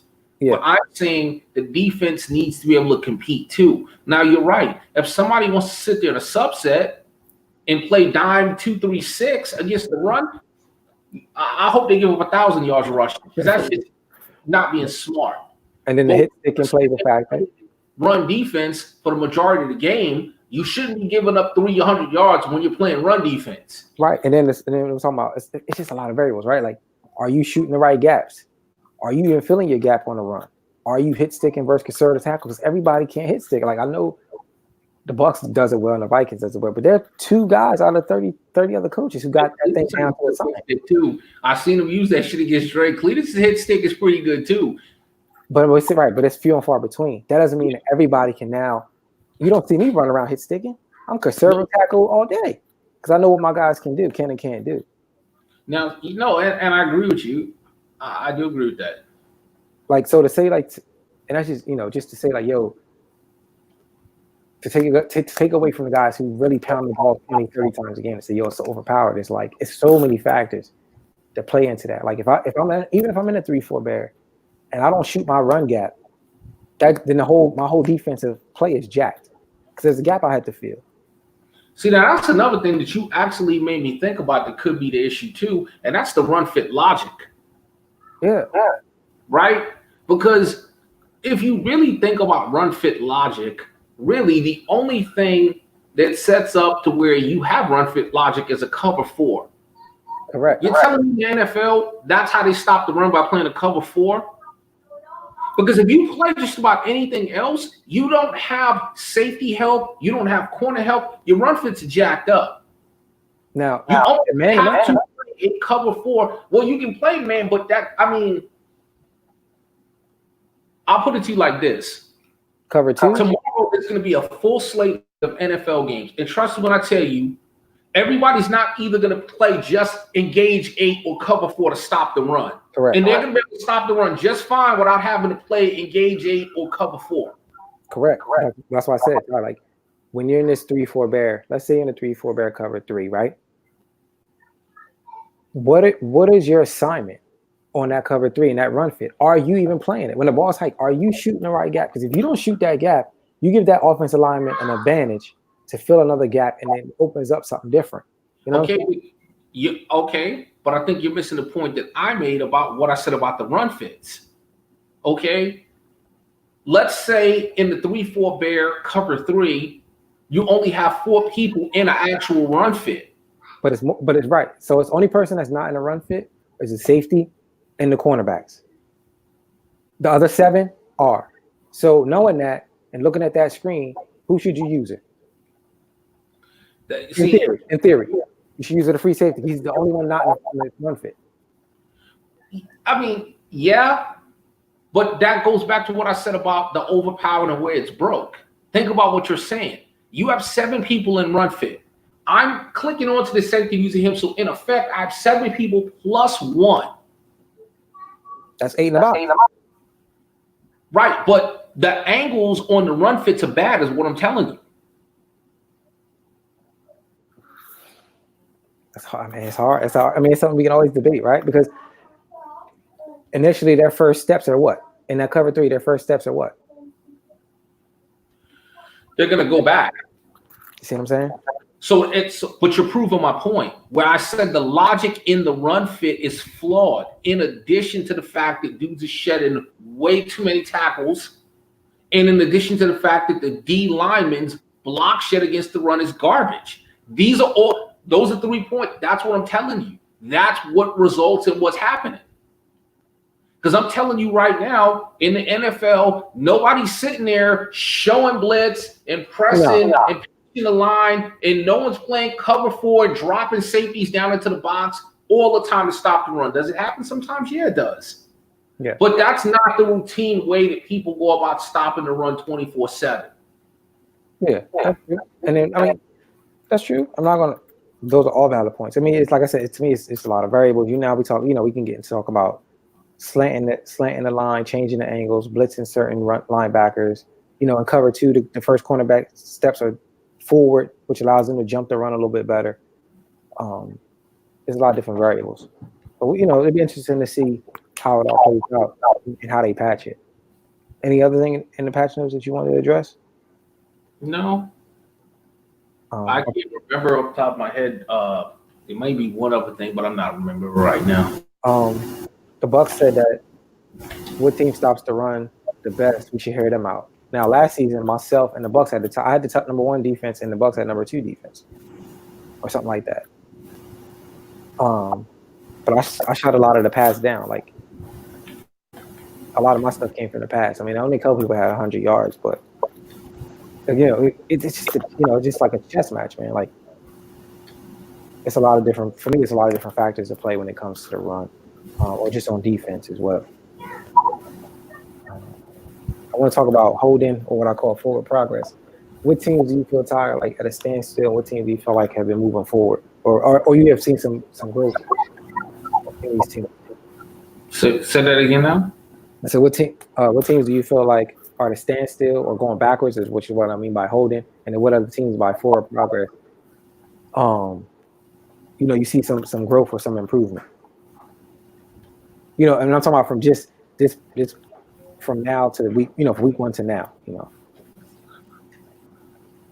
I think Boone, the Bears, forward progress. Perfect example. I mean, he started out 1-5. He's come out pretty good. I think a lot of the people who played well that made the playoffs last year are playing equally as well this year. So to me, but it's not a negative thing. They're just maintaining. Like Candy's maintaining the same thing he did last year. You're maintaining the same thing you did.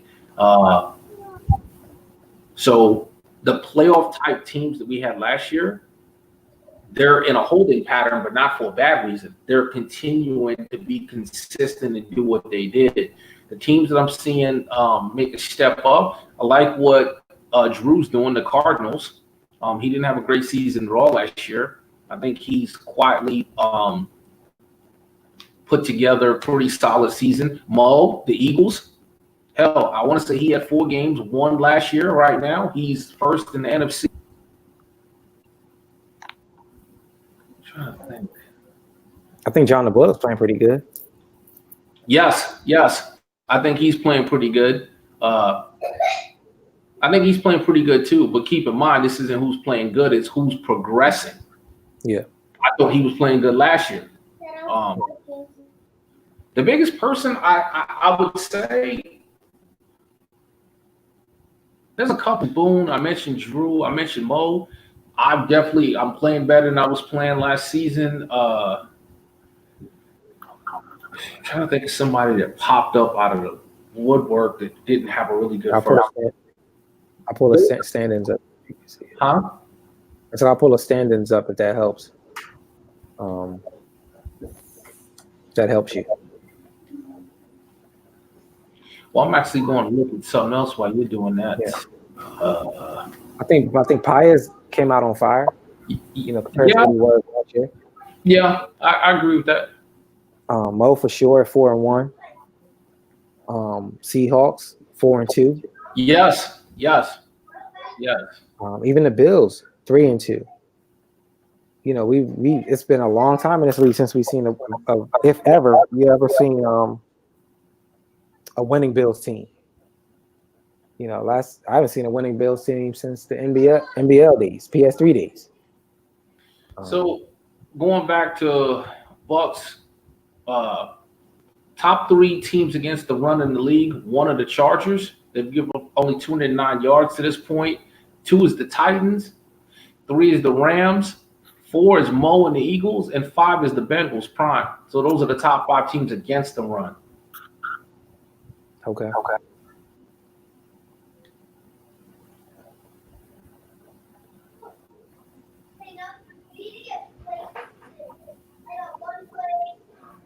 Nothing wrong with that.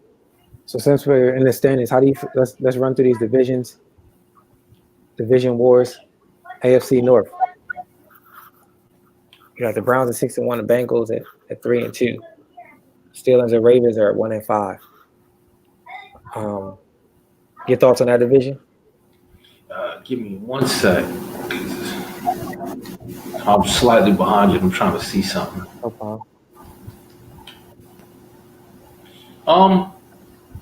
The Browns have the Browns. It's like what you said about you. The Browns has to win now.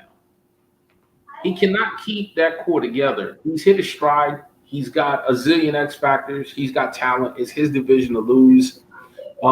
Prime's definitely getting better. Bill hasn't figured it out yet, and Rel's been quiet. And he hasn't figured it out yet. I don't see nobody giving the Browns a run for their money. Okay. Not even if. Do you think Prime has enough to at least challenge Pie this year? I mean, he beat him. Does that count for anything or no?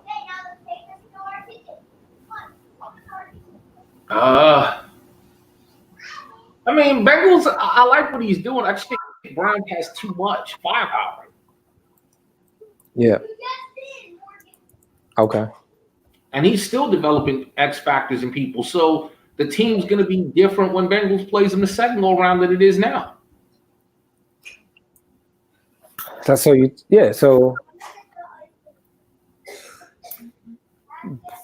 what's the name? So again, does Prime have a chance at all? Do you feel like he has a chance? Or maybe next season?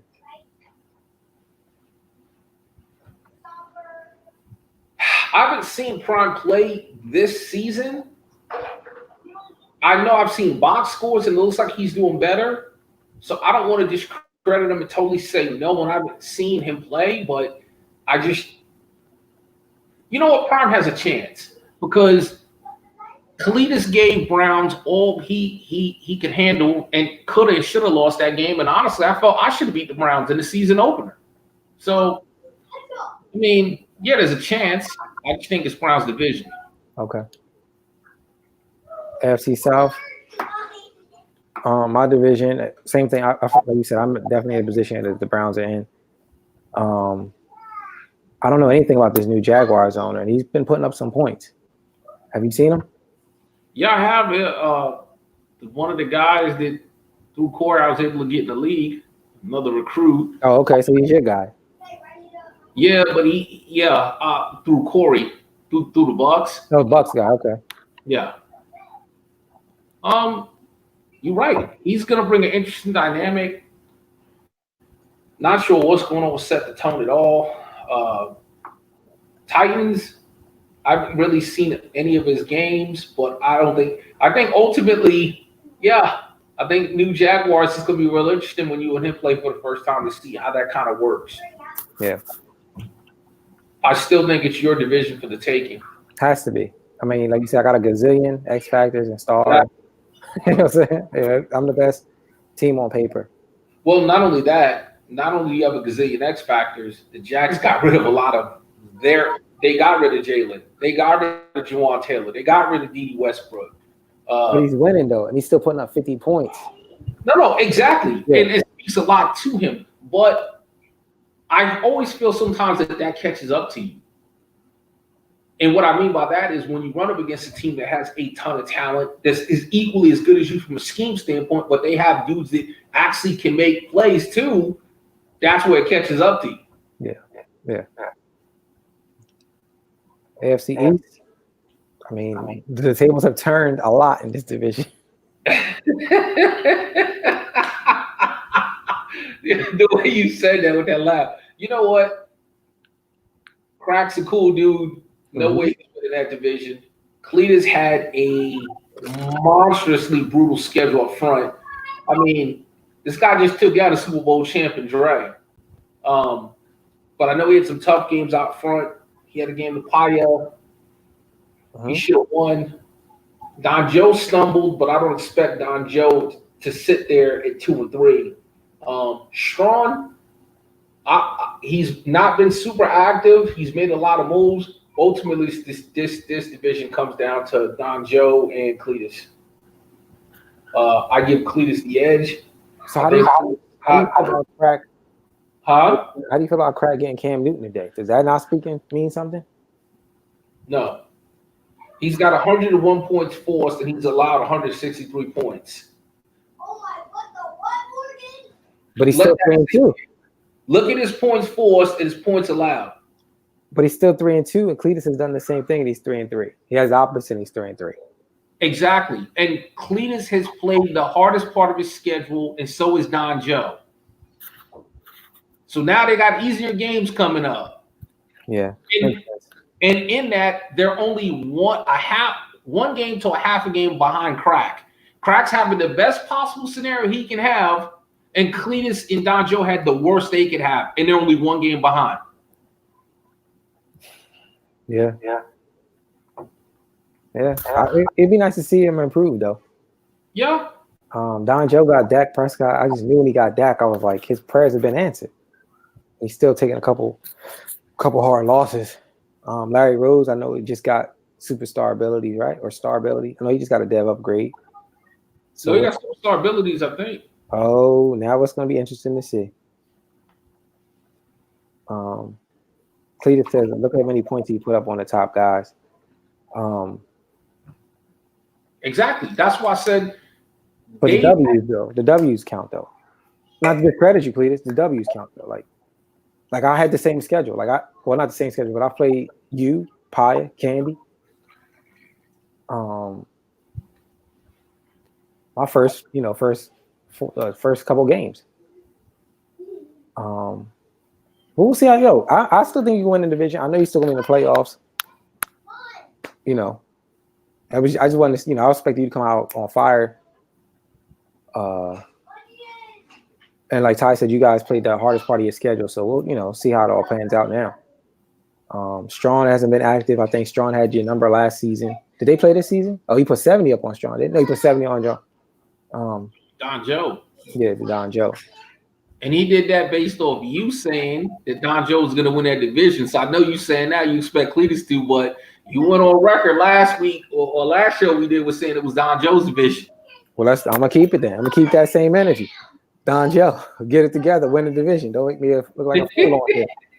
You know what I'm saying? Nothing wrong with that. AFC West. So here's we talked about it, Ty. The Broncos 1-5. Huh? With the Broncos being 1-5, the decisions to sign those players makes it tougher now for me to understand why. I don't understand why. Because you're clearly one more loss puts you out of the playoffs in the AFC, based on what the records were last season. Right? Yeah. 10-6 wasn't good enough to get in the AFC side of the playoffs. Knowing that you're 1-5, unless you've already played Chargers twice and Chiefs twice, you got to win all out. I don't know what the rest of the schedule looks like. Why even sign him? Why not just rebuild? Why not just say, hey, get the best I can for him, get 100, all my draft picks, all the young talent I can, and just build? Because his quarterback is going to ultimately be a superstar X factor at the end of this season. What are your thoughts on that? On this division, just on this division as a whole. We already know Candy, Chiefs are going to do their thing. What is the mindset for the Broncos and the Raiders? Exactly what you just said. That I couldn't say it any better. I mean, you want to compete. You want to use the rest of this season to assess your team. You want to try to get your schemes together. You want to look at what you need to build a team that's competitive enough to compete with the Chargers and Chiefs. and make your decisions based off of that and start looking at your draft board. Yeah. NFC North. Hold on 1 second. Okay.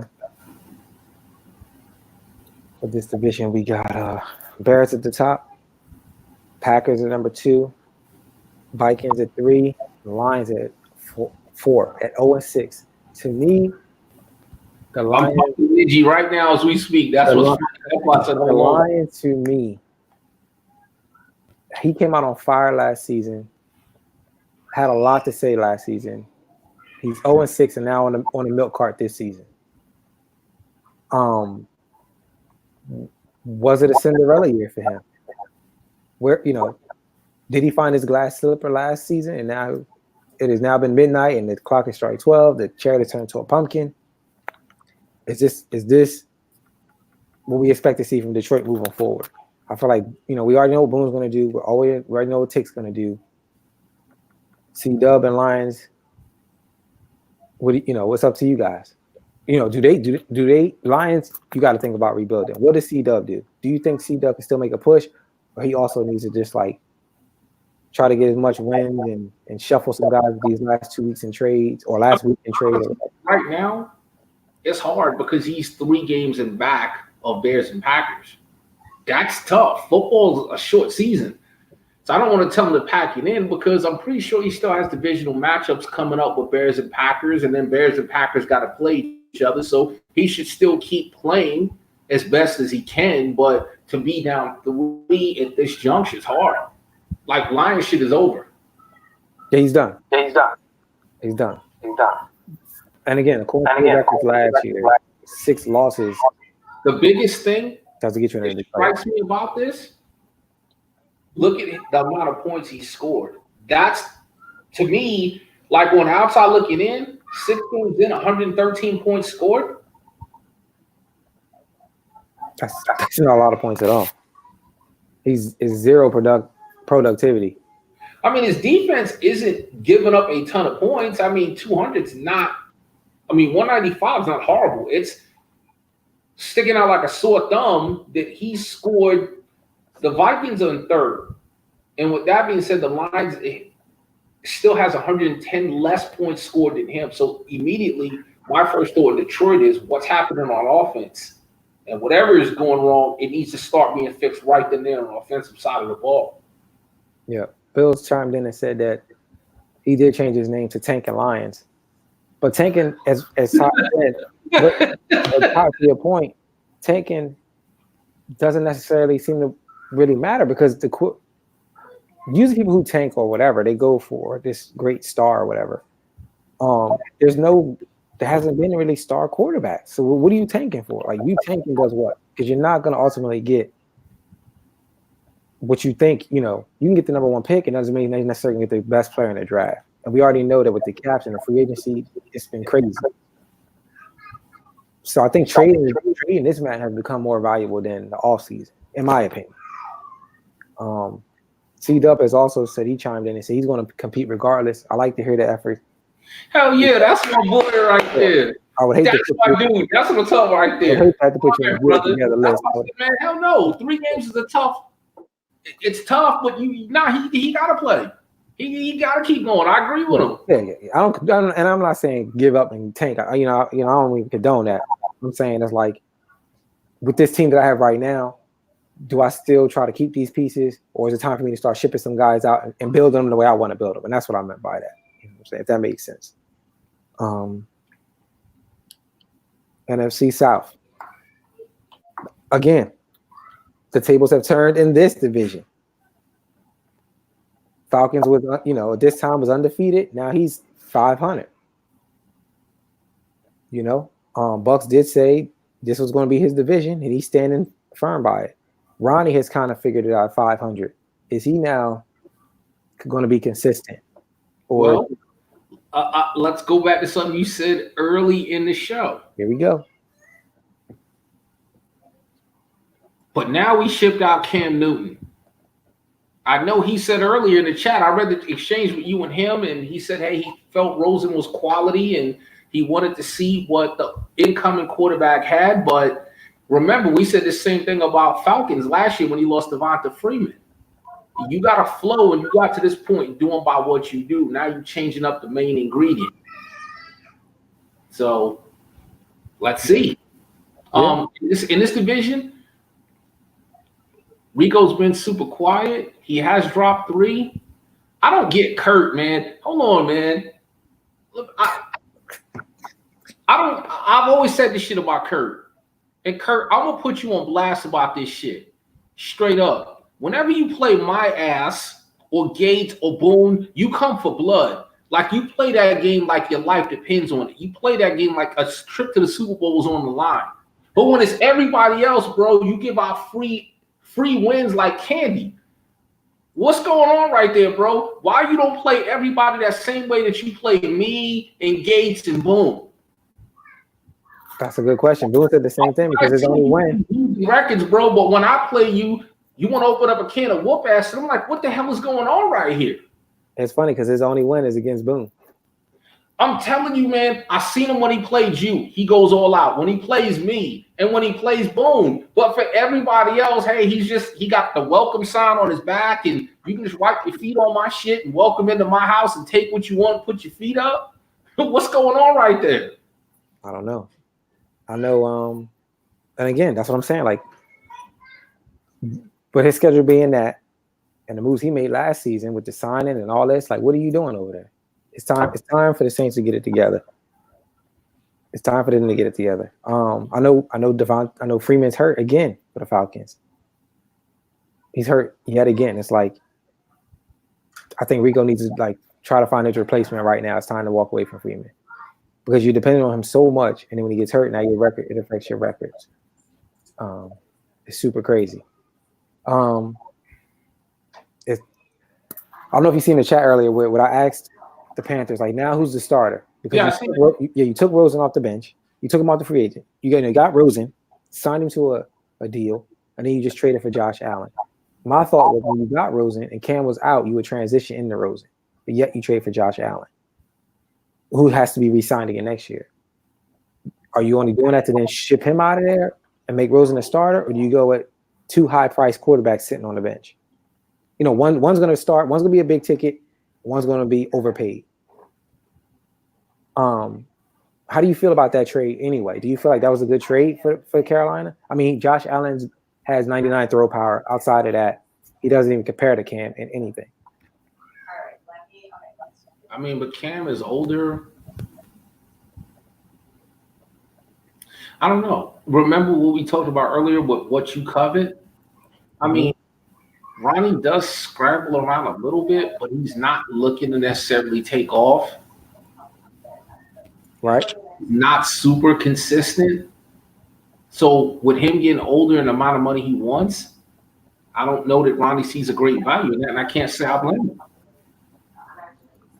I mean, if you think about it, Ronnie wants to really utilize Christian McCaffrey running between the tackles, pass to the damn running back out of the backfield, and set that up for long passes to DJ Moore and Curtis Samuel. So he needs a strong arm guy that can do that. So while Josh Allen might not have the same stats Cam does, he's got one of the strongest arms on the game, which is what Ronnie wants to do, and he wants to lead with the run game first. So maybe it doesn't really affect him like that. Yeah, maybe so.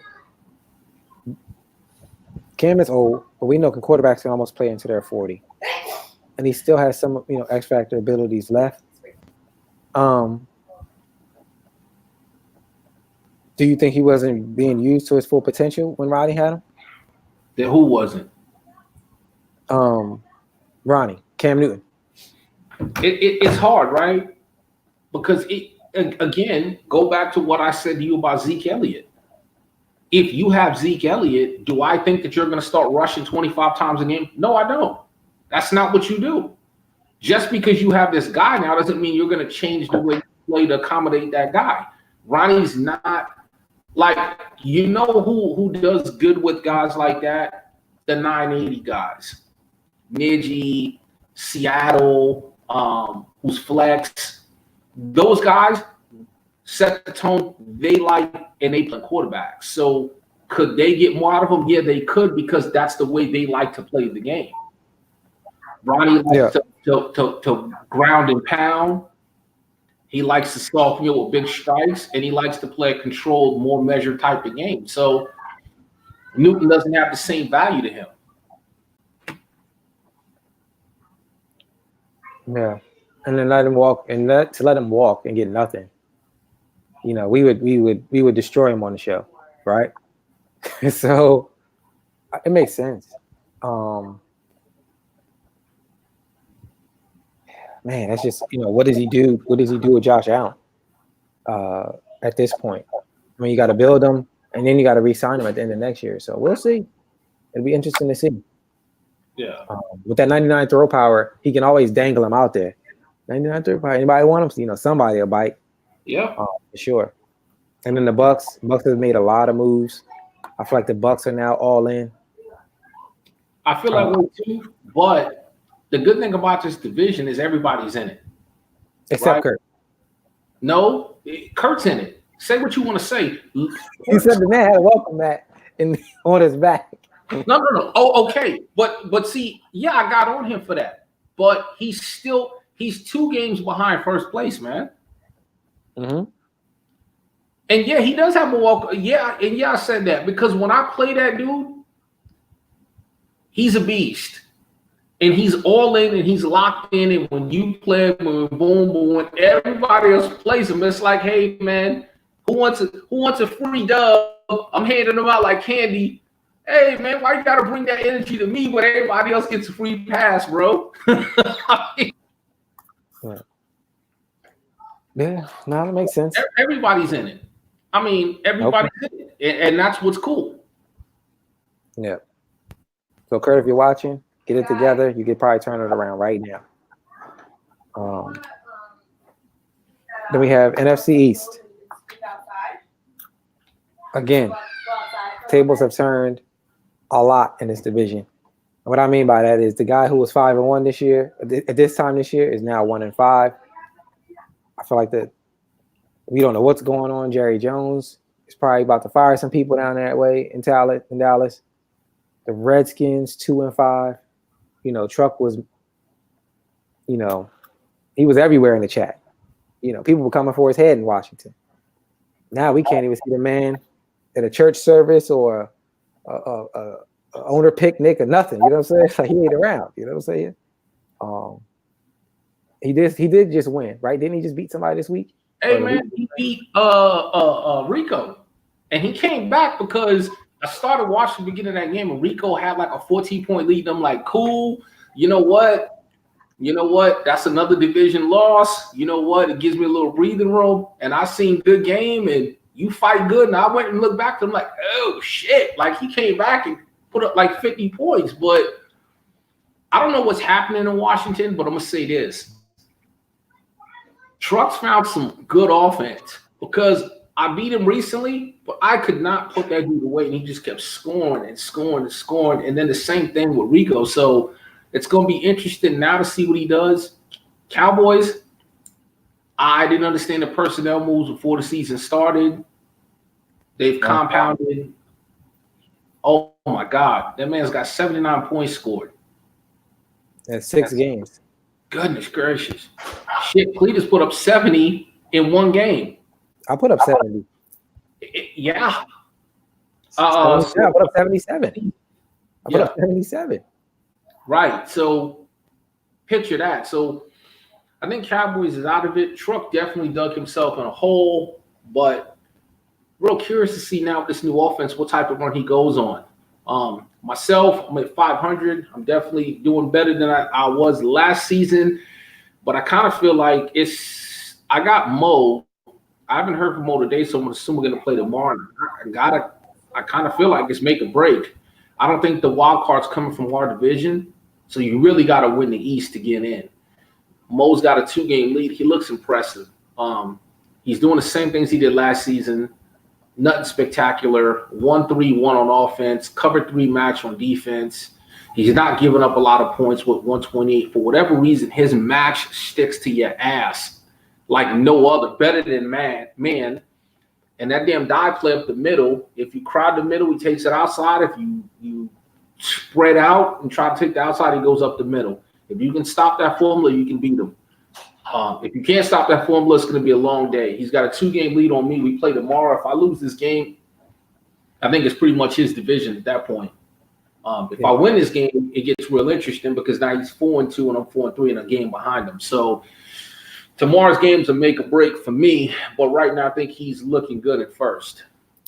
Yeah, I shout out to Mo. He said it last year. Like, yo, I always play terrible, but season 1, I play better year 2. He's proven that so far. Daniel Jones is really your only kryptonite, and that's because he's not built up yet. Year 3, like for me, year 1 and 2, I never really judge you in Cletus. I might get on y'all, but year 3 is usually where you guys really take off. Hit the gas running. I feel like Truck has gotten so comfortable with Geis. He turned himself into a one-trick pony, and it cost him a lot of early losses. Him and Moondog really don't have any excuse based on how they played last year. I have no clue what Moondog's doing. I think the thing that's hurting Truck's starting to really open it up, and he's got a nice passing game. But Haskins also leads the league in picks. Right. It's food for commitment. He'll hit you for a big score. He'll give up a pick. He's got to figure out that balance. Yeah, for sure. Like, are you trying to get Haskins, better abilities, or are you trying to win games? Like, what are you doing this season? Because last season I was sure you were trying to win, go to playoffs, go far as you can. This year, it's like I don't know what's going on there. So we'll see how the division plays out overall. While we still have the screen, I want to go to the schedule for this week. Were a lot of games played this week? Say that again? Were there a lot of games played this week? I don't think so, because the advance was this morning. Great. So only 2 games have been played. C-Dub lost to the Green Bay, and Browns squeezed past the Redskins. Can you give me your picks for this week, or you just want to do week 8 instead?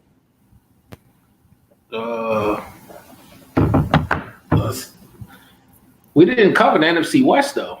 Oh, we didn't? I'm sorry. Let's go back to the one of the best divisions. Oh, man, I thought I did that. I guess that's why I got thrown off. My bad. Let me go back. That's the Super Bowl champs division. And let's see West Division. I think if Drew can turn it around and sneak one win in or sneak a win or 2 in with Fitzpatrick, he makes a great, that division becomes a great race. It was like what the NFC North was last year. I think what really hurt him was losing Kyler Murray because he had kind of came out like with some fire. And after that Murray damn injury, he hadn't been the same, but that's probably any of us. Like, who's your backup, Gates? I got Teddy Bridgewater. Oh, that's right. Yeah, it's a big drop-off, though, from the Deshaun to Teddy. Yeah, say that again. I'm sorry to hear you. I said, yeah, it's a big drop-off, though, from Deshaun to Teddy. Yeah, like Kyler Murray to Fitzpatrick. You know what I'm saying? Seahawks, I think, are playing pretty good. Don't Rams and 49ers play each other this week?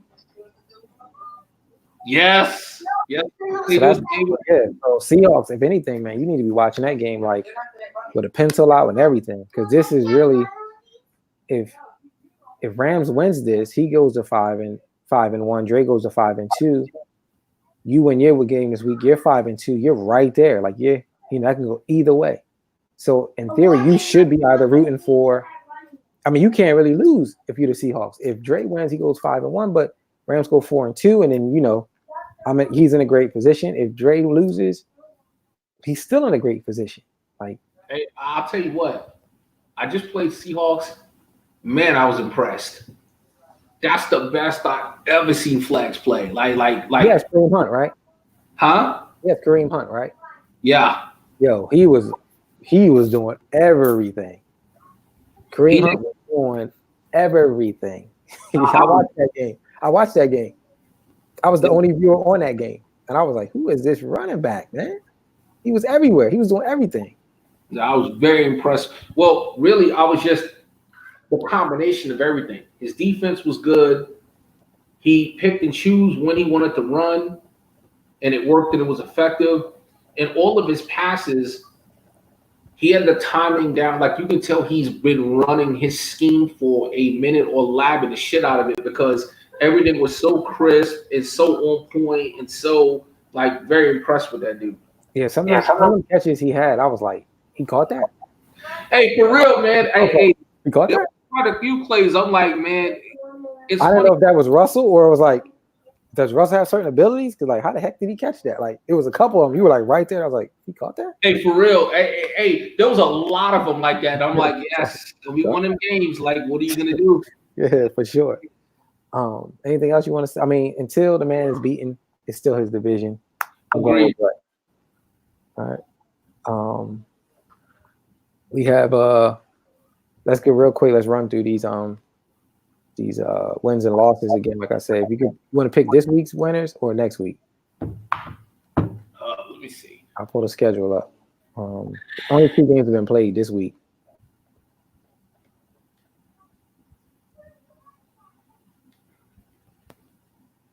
You know what we'll do this week? Okay. Packers and Chiefs. That's going to be a good game. It's going to be better than people think. I'm going to give the edge to the Chiefs just because I feel like he's been playing good since Madden, since the game dropped. The man's worth $300 million. I'm not going against him. I'm going with the Chiefs. Cam Newton, not having Cam Newton out there allows you to scheme differently than when he is out there. You know what I'm saying? With Josh Allen out there, you know you're not getting no type of scramble at all. At least with Cam, he might can hit you with a 3rd and 3 bootleg and something. You lose all of that when you get rid of Cam. So I'm going with the Chiefs. 3-2 Buffalo versus 2-4 Cardinals. I mean, do the Bills get this one? No, No Kyler Murray. Fitzpatrick versus Cam Newton.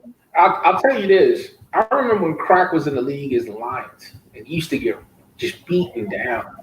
But since he's come back as Buffalo, I feel like I really like what he's doing and I like his game. I feel Drew really needs this game because his confidence probably isn't the best right now for taking a few losses without Kyler. But I'm going to go with the Cardinals. I think he figures it out. I think he gets this game. Man, Drew's my guy. I'm gonna just go with Bills because I just want to go to see what the underdog, man. I just want Green Crack to just figure it out. You know, put some pressure on the Jets, even though I'm going with Crack.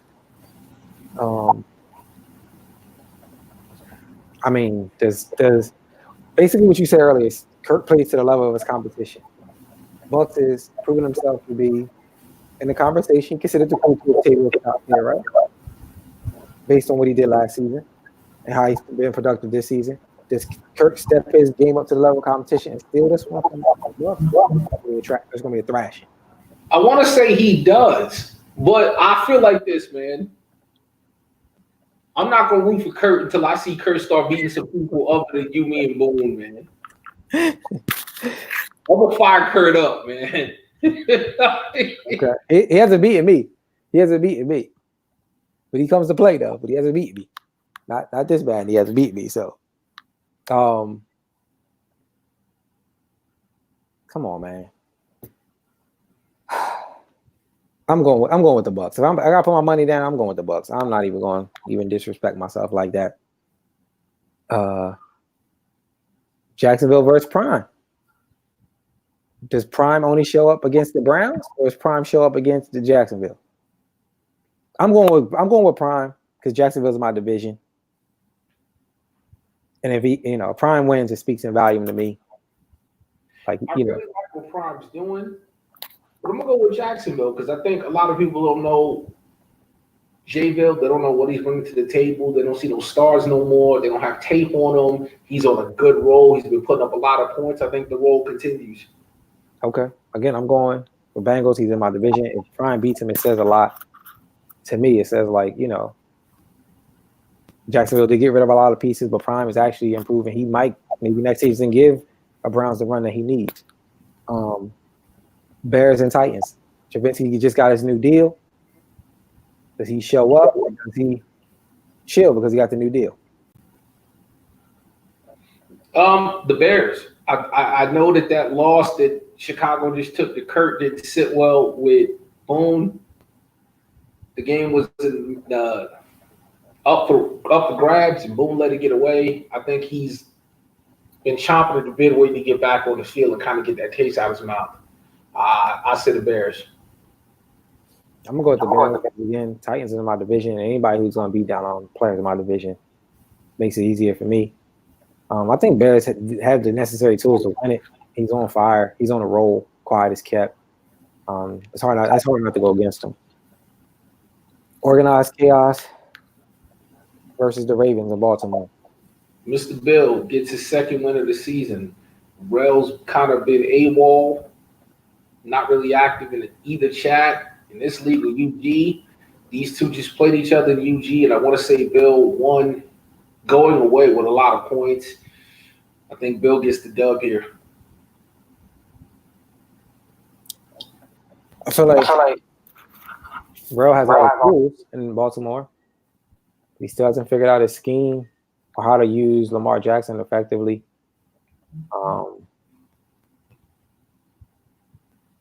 Bill signed the guys a lot of money. I'm going with the Ravens. I don't like the Steelers in real life, never did. You know what I'm saying? So I'm gonna just go with that. Just that alone gives me the edge. Rel, don't let me down. You know what I'm saying? Broncos versus the Raiders, 1-5 versus 0-6. So we have to pick a winner here. Who you got? Doc. For sure.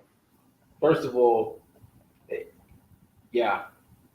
I mean, Doc might not have a lot of wins to show for it, but Doc has also shown that if you sleep on him, or hell, he beat Bucks early this season, he's got it in him. And Oakland hasn't shown me jack, squat, or shit since this game dropped. And it's only getting worse. So Bill said that hurt him. My comments hurt him. I know, right? All right, Bill. Hey, I had your back, Bill. All right, Bill. Sorry. It's nothing personal. No, like the Steelers. Not you personally, Bill. It's just I really don't like the Steelers. I hate watching them kick field. I used to hate them watch kick field goals every Sunday. Run the ball, run the ball, run the ball. Throw it on 3rd and 2. Run the ball. To get all the way down the field, kick field goals. I ain't trying to see that shit, man. Ravens. That's my pick. Doc, because like you said, Raiders haven't done anything, unfortunately. Here we go. NFC East,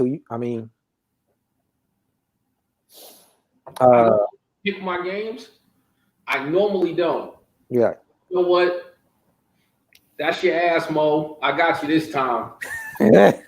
I mean, you go back and forth. I know what you want to do. You said it. Yo, you said it. Stop it. Your run is devastating. That cover 3 is locked. But sooner or later, bro, you're a one-trick pony on offense and a one-trick pony on defense. Listen, if he wasn't a one-trick pony, it's gonna work for you, and I'm gonna be right there. If he wasn't a one-trick pony before, he's one now because you exposed it. You know what I'm saying? You put it all out there. The blueprint is out. And it's so what's so funny, it's so crazy. Mo still ain't gonna switch it. He gonna come out to exactly what you said. You want to know something though? But he shouldn't. He should. I didn't really put it out there because if you like in the chat, we've been talking about this in this league and in UG. A lot of people think Mo is on some different shit. He's not. Mo's doing what he always does. It's either going to work for him or it doesn't. And I respect that shit because he's going to dance with the girl that he took to the dance. And to me, honestly, that's what you should do. You should go with your strength on strength. At the end of the day, what he does is simple, but it's effective. That guy's got the most highly rated line in the game, and it works in his favor. And on defense, he's good to go. Like I just think that, you know what, with Mo, it's a matter of getting stops. Like last game me and him played for the first time ever, I just didn't get any stops. Me and him talked after the game, and he said as well that he thought it was unlike me, but I feel like if I can get a stop or two, which I know I'm good for, I can do something. Okay. I mean, I watched the last game, and if Mo's gonna play like that, it's hard not to go against him. Yeah. But I mean, you're not gonna let him just, come out there and do the same exact thing. So, I'm gonna go with the Eagles. This one. No, I'm lying. I'm going with you because I know what this game means something more to you. Mo can afford to lose this one in hindsight because he only gets the 2, but you need to win this one to stay in the division race. So that gives you the edge. I think you bring more heat back the box and make his running back, especially with Lamar Miller out 7 to 8 weeks. He's gonna have to put that random guy. Sproles can't run them power runs like that. So I'm gonna go with you this week. Don Joe and the Chargers versus the Chargers. Who you got? That's going to be a good one. I really find it very hard to root against Candy. I think the guys lost maybe 2 games since this game's dropped in our league. I always hate going against Don Joe because Don Joe is damn good. He's one of my favorite players in this league. I love the way that guy competes. That guy's a monster in his own right. I just think it's that formula that Candy has as a mother to deal with. I think it might be too much for Don Joe. Okay. Rams 49ers.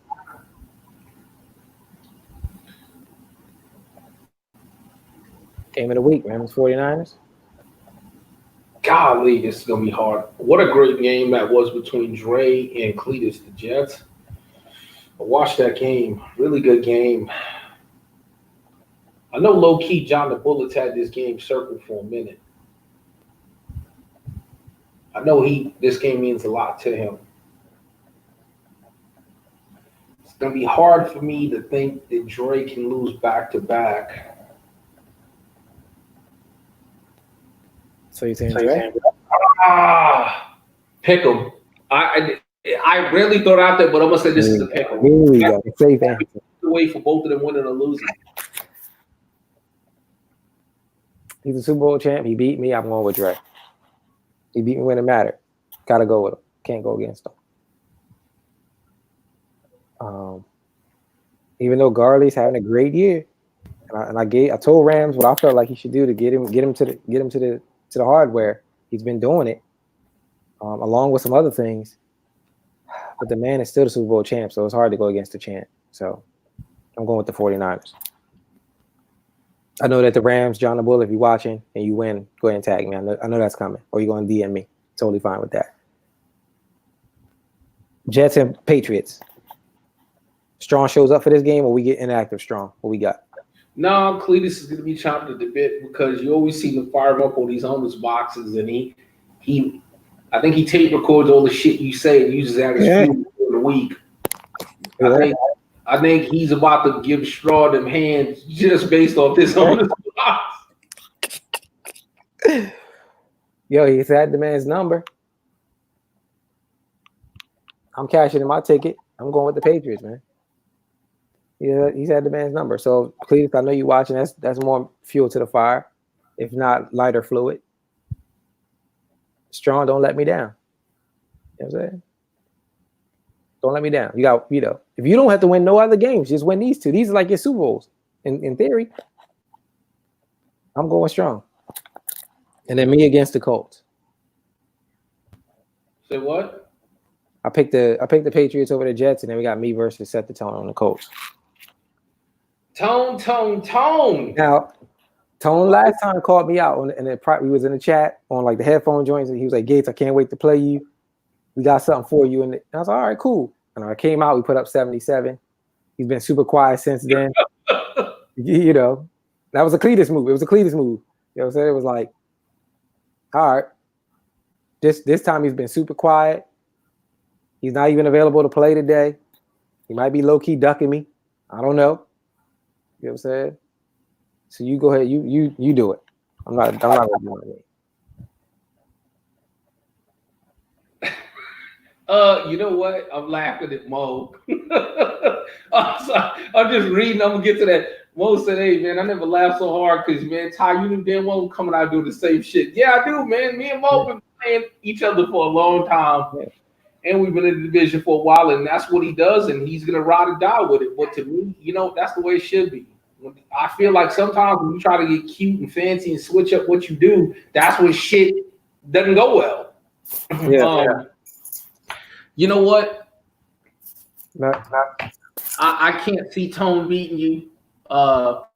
Tone is good though, man. I'm waiting, and I'm waiting for this dude to come with it because I know what he can do from all of the head-to-head comp me and him have had in UG, but he just hasn't broken through yet. And I don't think this is the game for him to break through. All day, and then like I have to get up and play with them outside. Yeah. Like, you just don't give a request that. Very interesting. I'm thinking. I mean, unless I have some type of major breakdown. I mean, once Tone has an interesting blitz scheme. He blitzes a lot. Like once you could kind of crack that code, the game kind of opens up. So I don't know if he's going to still bring that type of defense or he's going to open it up. For me, I try to scheme against Andrew Luck and then let everything else play itself out. So that's my game plan for that game. I know you got to go here, Gary, play Mo. So anybody don't get it together, let's just give me one team. I'm gonna put the Saints on there. You pretty much said everything you needed to say. I'm gonna put him and Moondog. Moondog, get it together. Like, what are you doing over there? I got somebody for that list.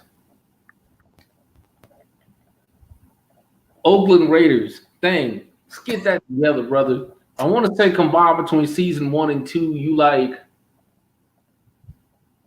1 and 22 or some shit. Come on, bro. He's only a little less time in the Alabama Crimson Tide games and a little less time in the chat talking about the 12-hour days you got to work. A little bit more time in the lab, brother. I need to see some of these moves that you keep making in the offseason pay off. I need to see some of these draft picks pan out. I need to see you start formulating some semblance of a scheme or idea of what you want to do. I need to see that translate into some dubs. I ain't even saying you got to have a winning record, bro, but I need to see at least like 5 wins in the season. Yeah. That'll be interesting. It's going to be interesting. I'm going Saints and Moondog. Saints and Cowboys. Like, I don't know what he's doing over there. Saints need to get it together. And then last play of the game, any final tips or anything for this episode? No, none. I think it was a good episode. I think it covered a lot of things. I don't really have a lot of opinions about certain things because we're in a weird time of the season. Just in terms of there's still a lot you got to wait and watch and see what develops. My only tip and opinion would be kind of piggybacking off what we talked about last show, and that's really try not to be short-sighted when you make decisions that affect your team's cap and finances. Think of the big picture. Think about who you are at the moment. Think about who your team is at that moment. Think about, are you truly ready to compete, or if you're in rebuild mode, be honest with yourself and then use all of that to make the best possible decisions you can when you're building your team so that you're not in cap hell or having to cut a bunch of people and really suck and win a season or 2 down the line. That's about it on mine. Yeah, I think I pretty much right on that head. Let's just piggyback out here. Really put your GM hat on. What's really more valuable to you? I know we talked about people's decisions, and we're not saying they're right or wrong decisions or anything like that. It's just we just get them for our perspective of how we would have managed the teams. But you can see some more value in different things that we see.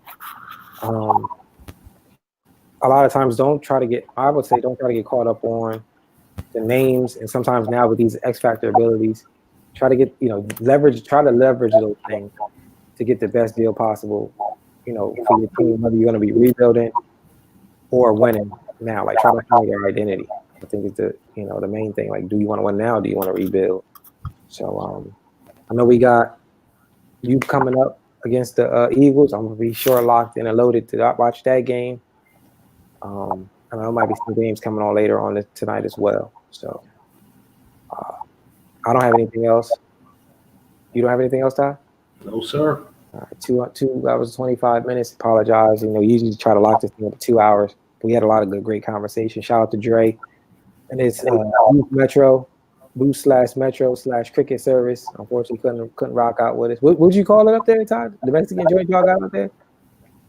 They got these little cards called La Tarjeta. The card, Yeah. little bodega, and grab one of these shits. I have to talk for like 30 minutes and shit. No doubt. One of them type phones. But nah, man. Appreciate everybody tuning in, locking in. Marc Gates, I'm signing off. Ty, you have anything? We got one more. Let me see. Anything in the comments? Oh, Buck said good show. Appreciate it. But definitely appreciate everybody for tuning in. Marc Gates, I'm signing off. Anything? All right, take it easy. All right, Ty's also signing off. He's in his phone right now, so I don't know what's going on. He's over there. Now I'm actually scheduling the game with Mo. While I was looking at what he said, I'll get with him after the game, but I think we're gonna run tomorrow. Oh, it's been pushed back? Huh? The game's been pushed back to tomorrow? Well, yeah, but I got my UG game now. Yeah, tomorrow 9:30 p.m. EST tomorrow. Okay. All right. Well, again, appreciate everybody for tuning in. The comments.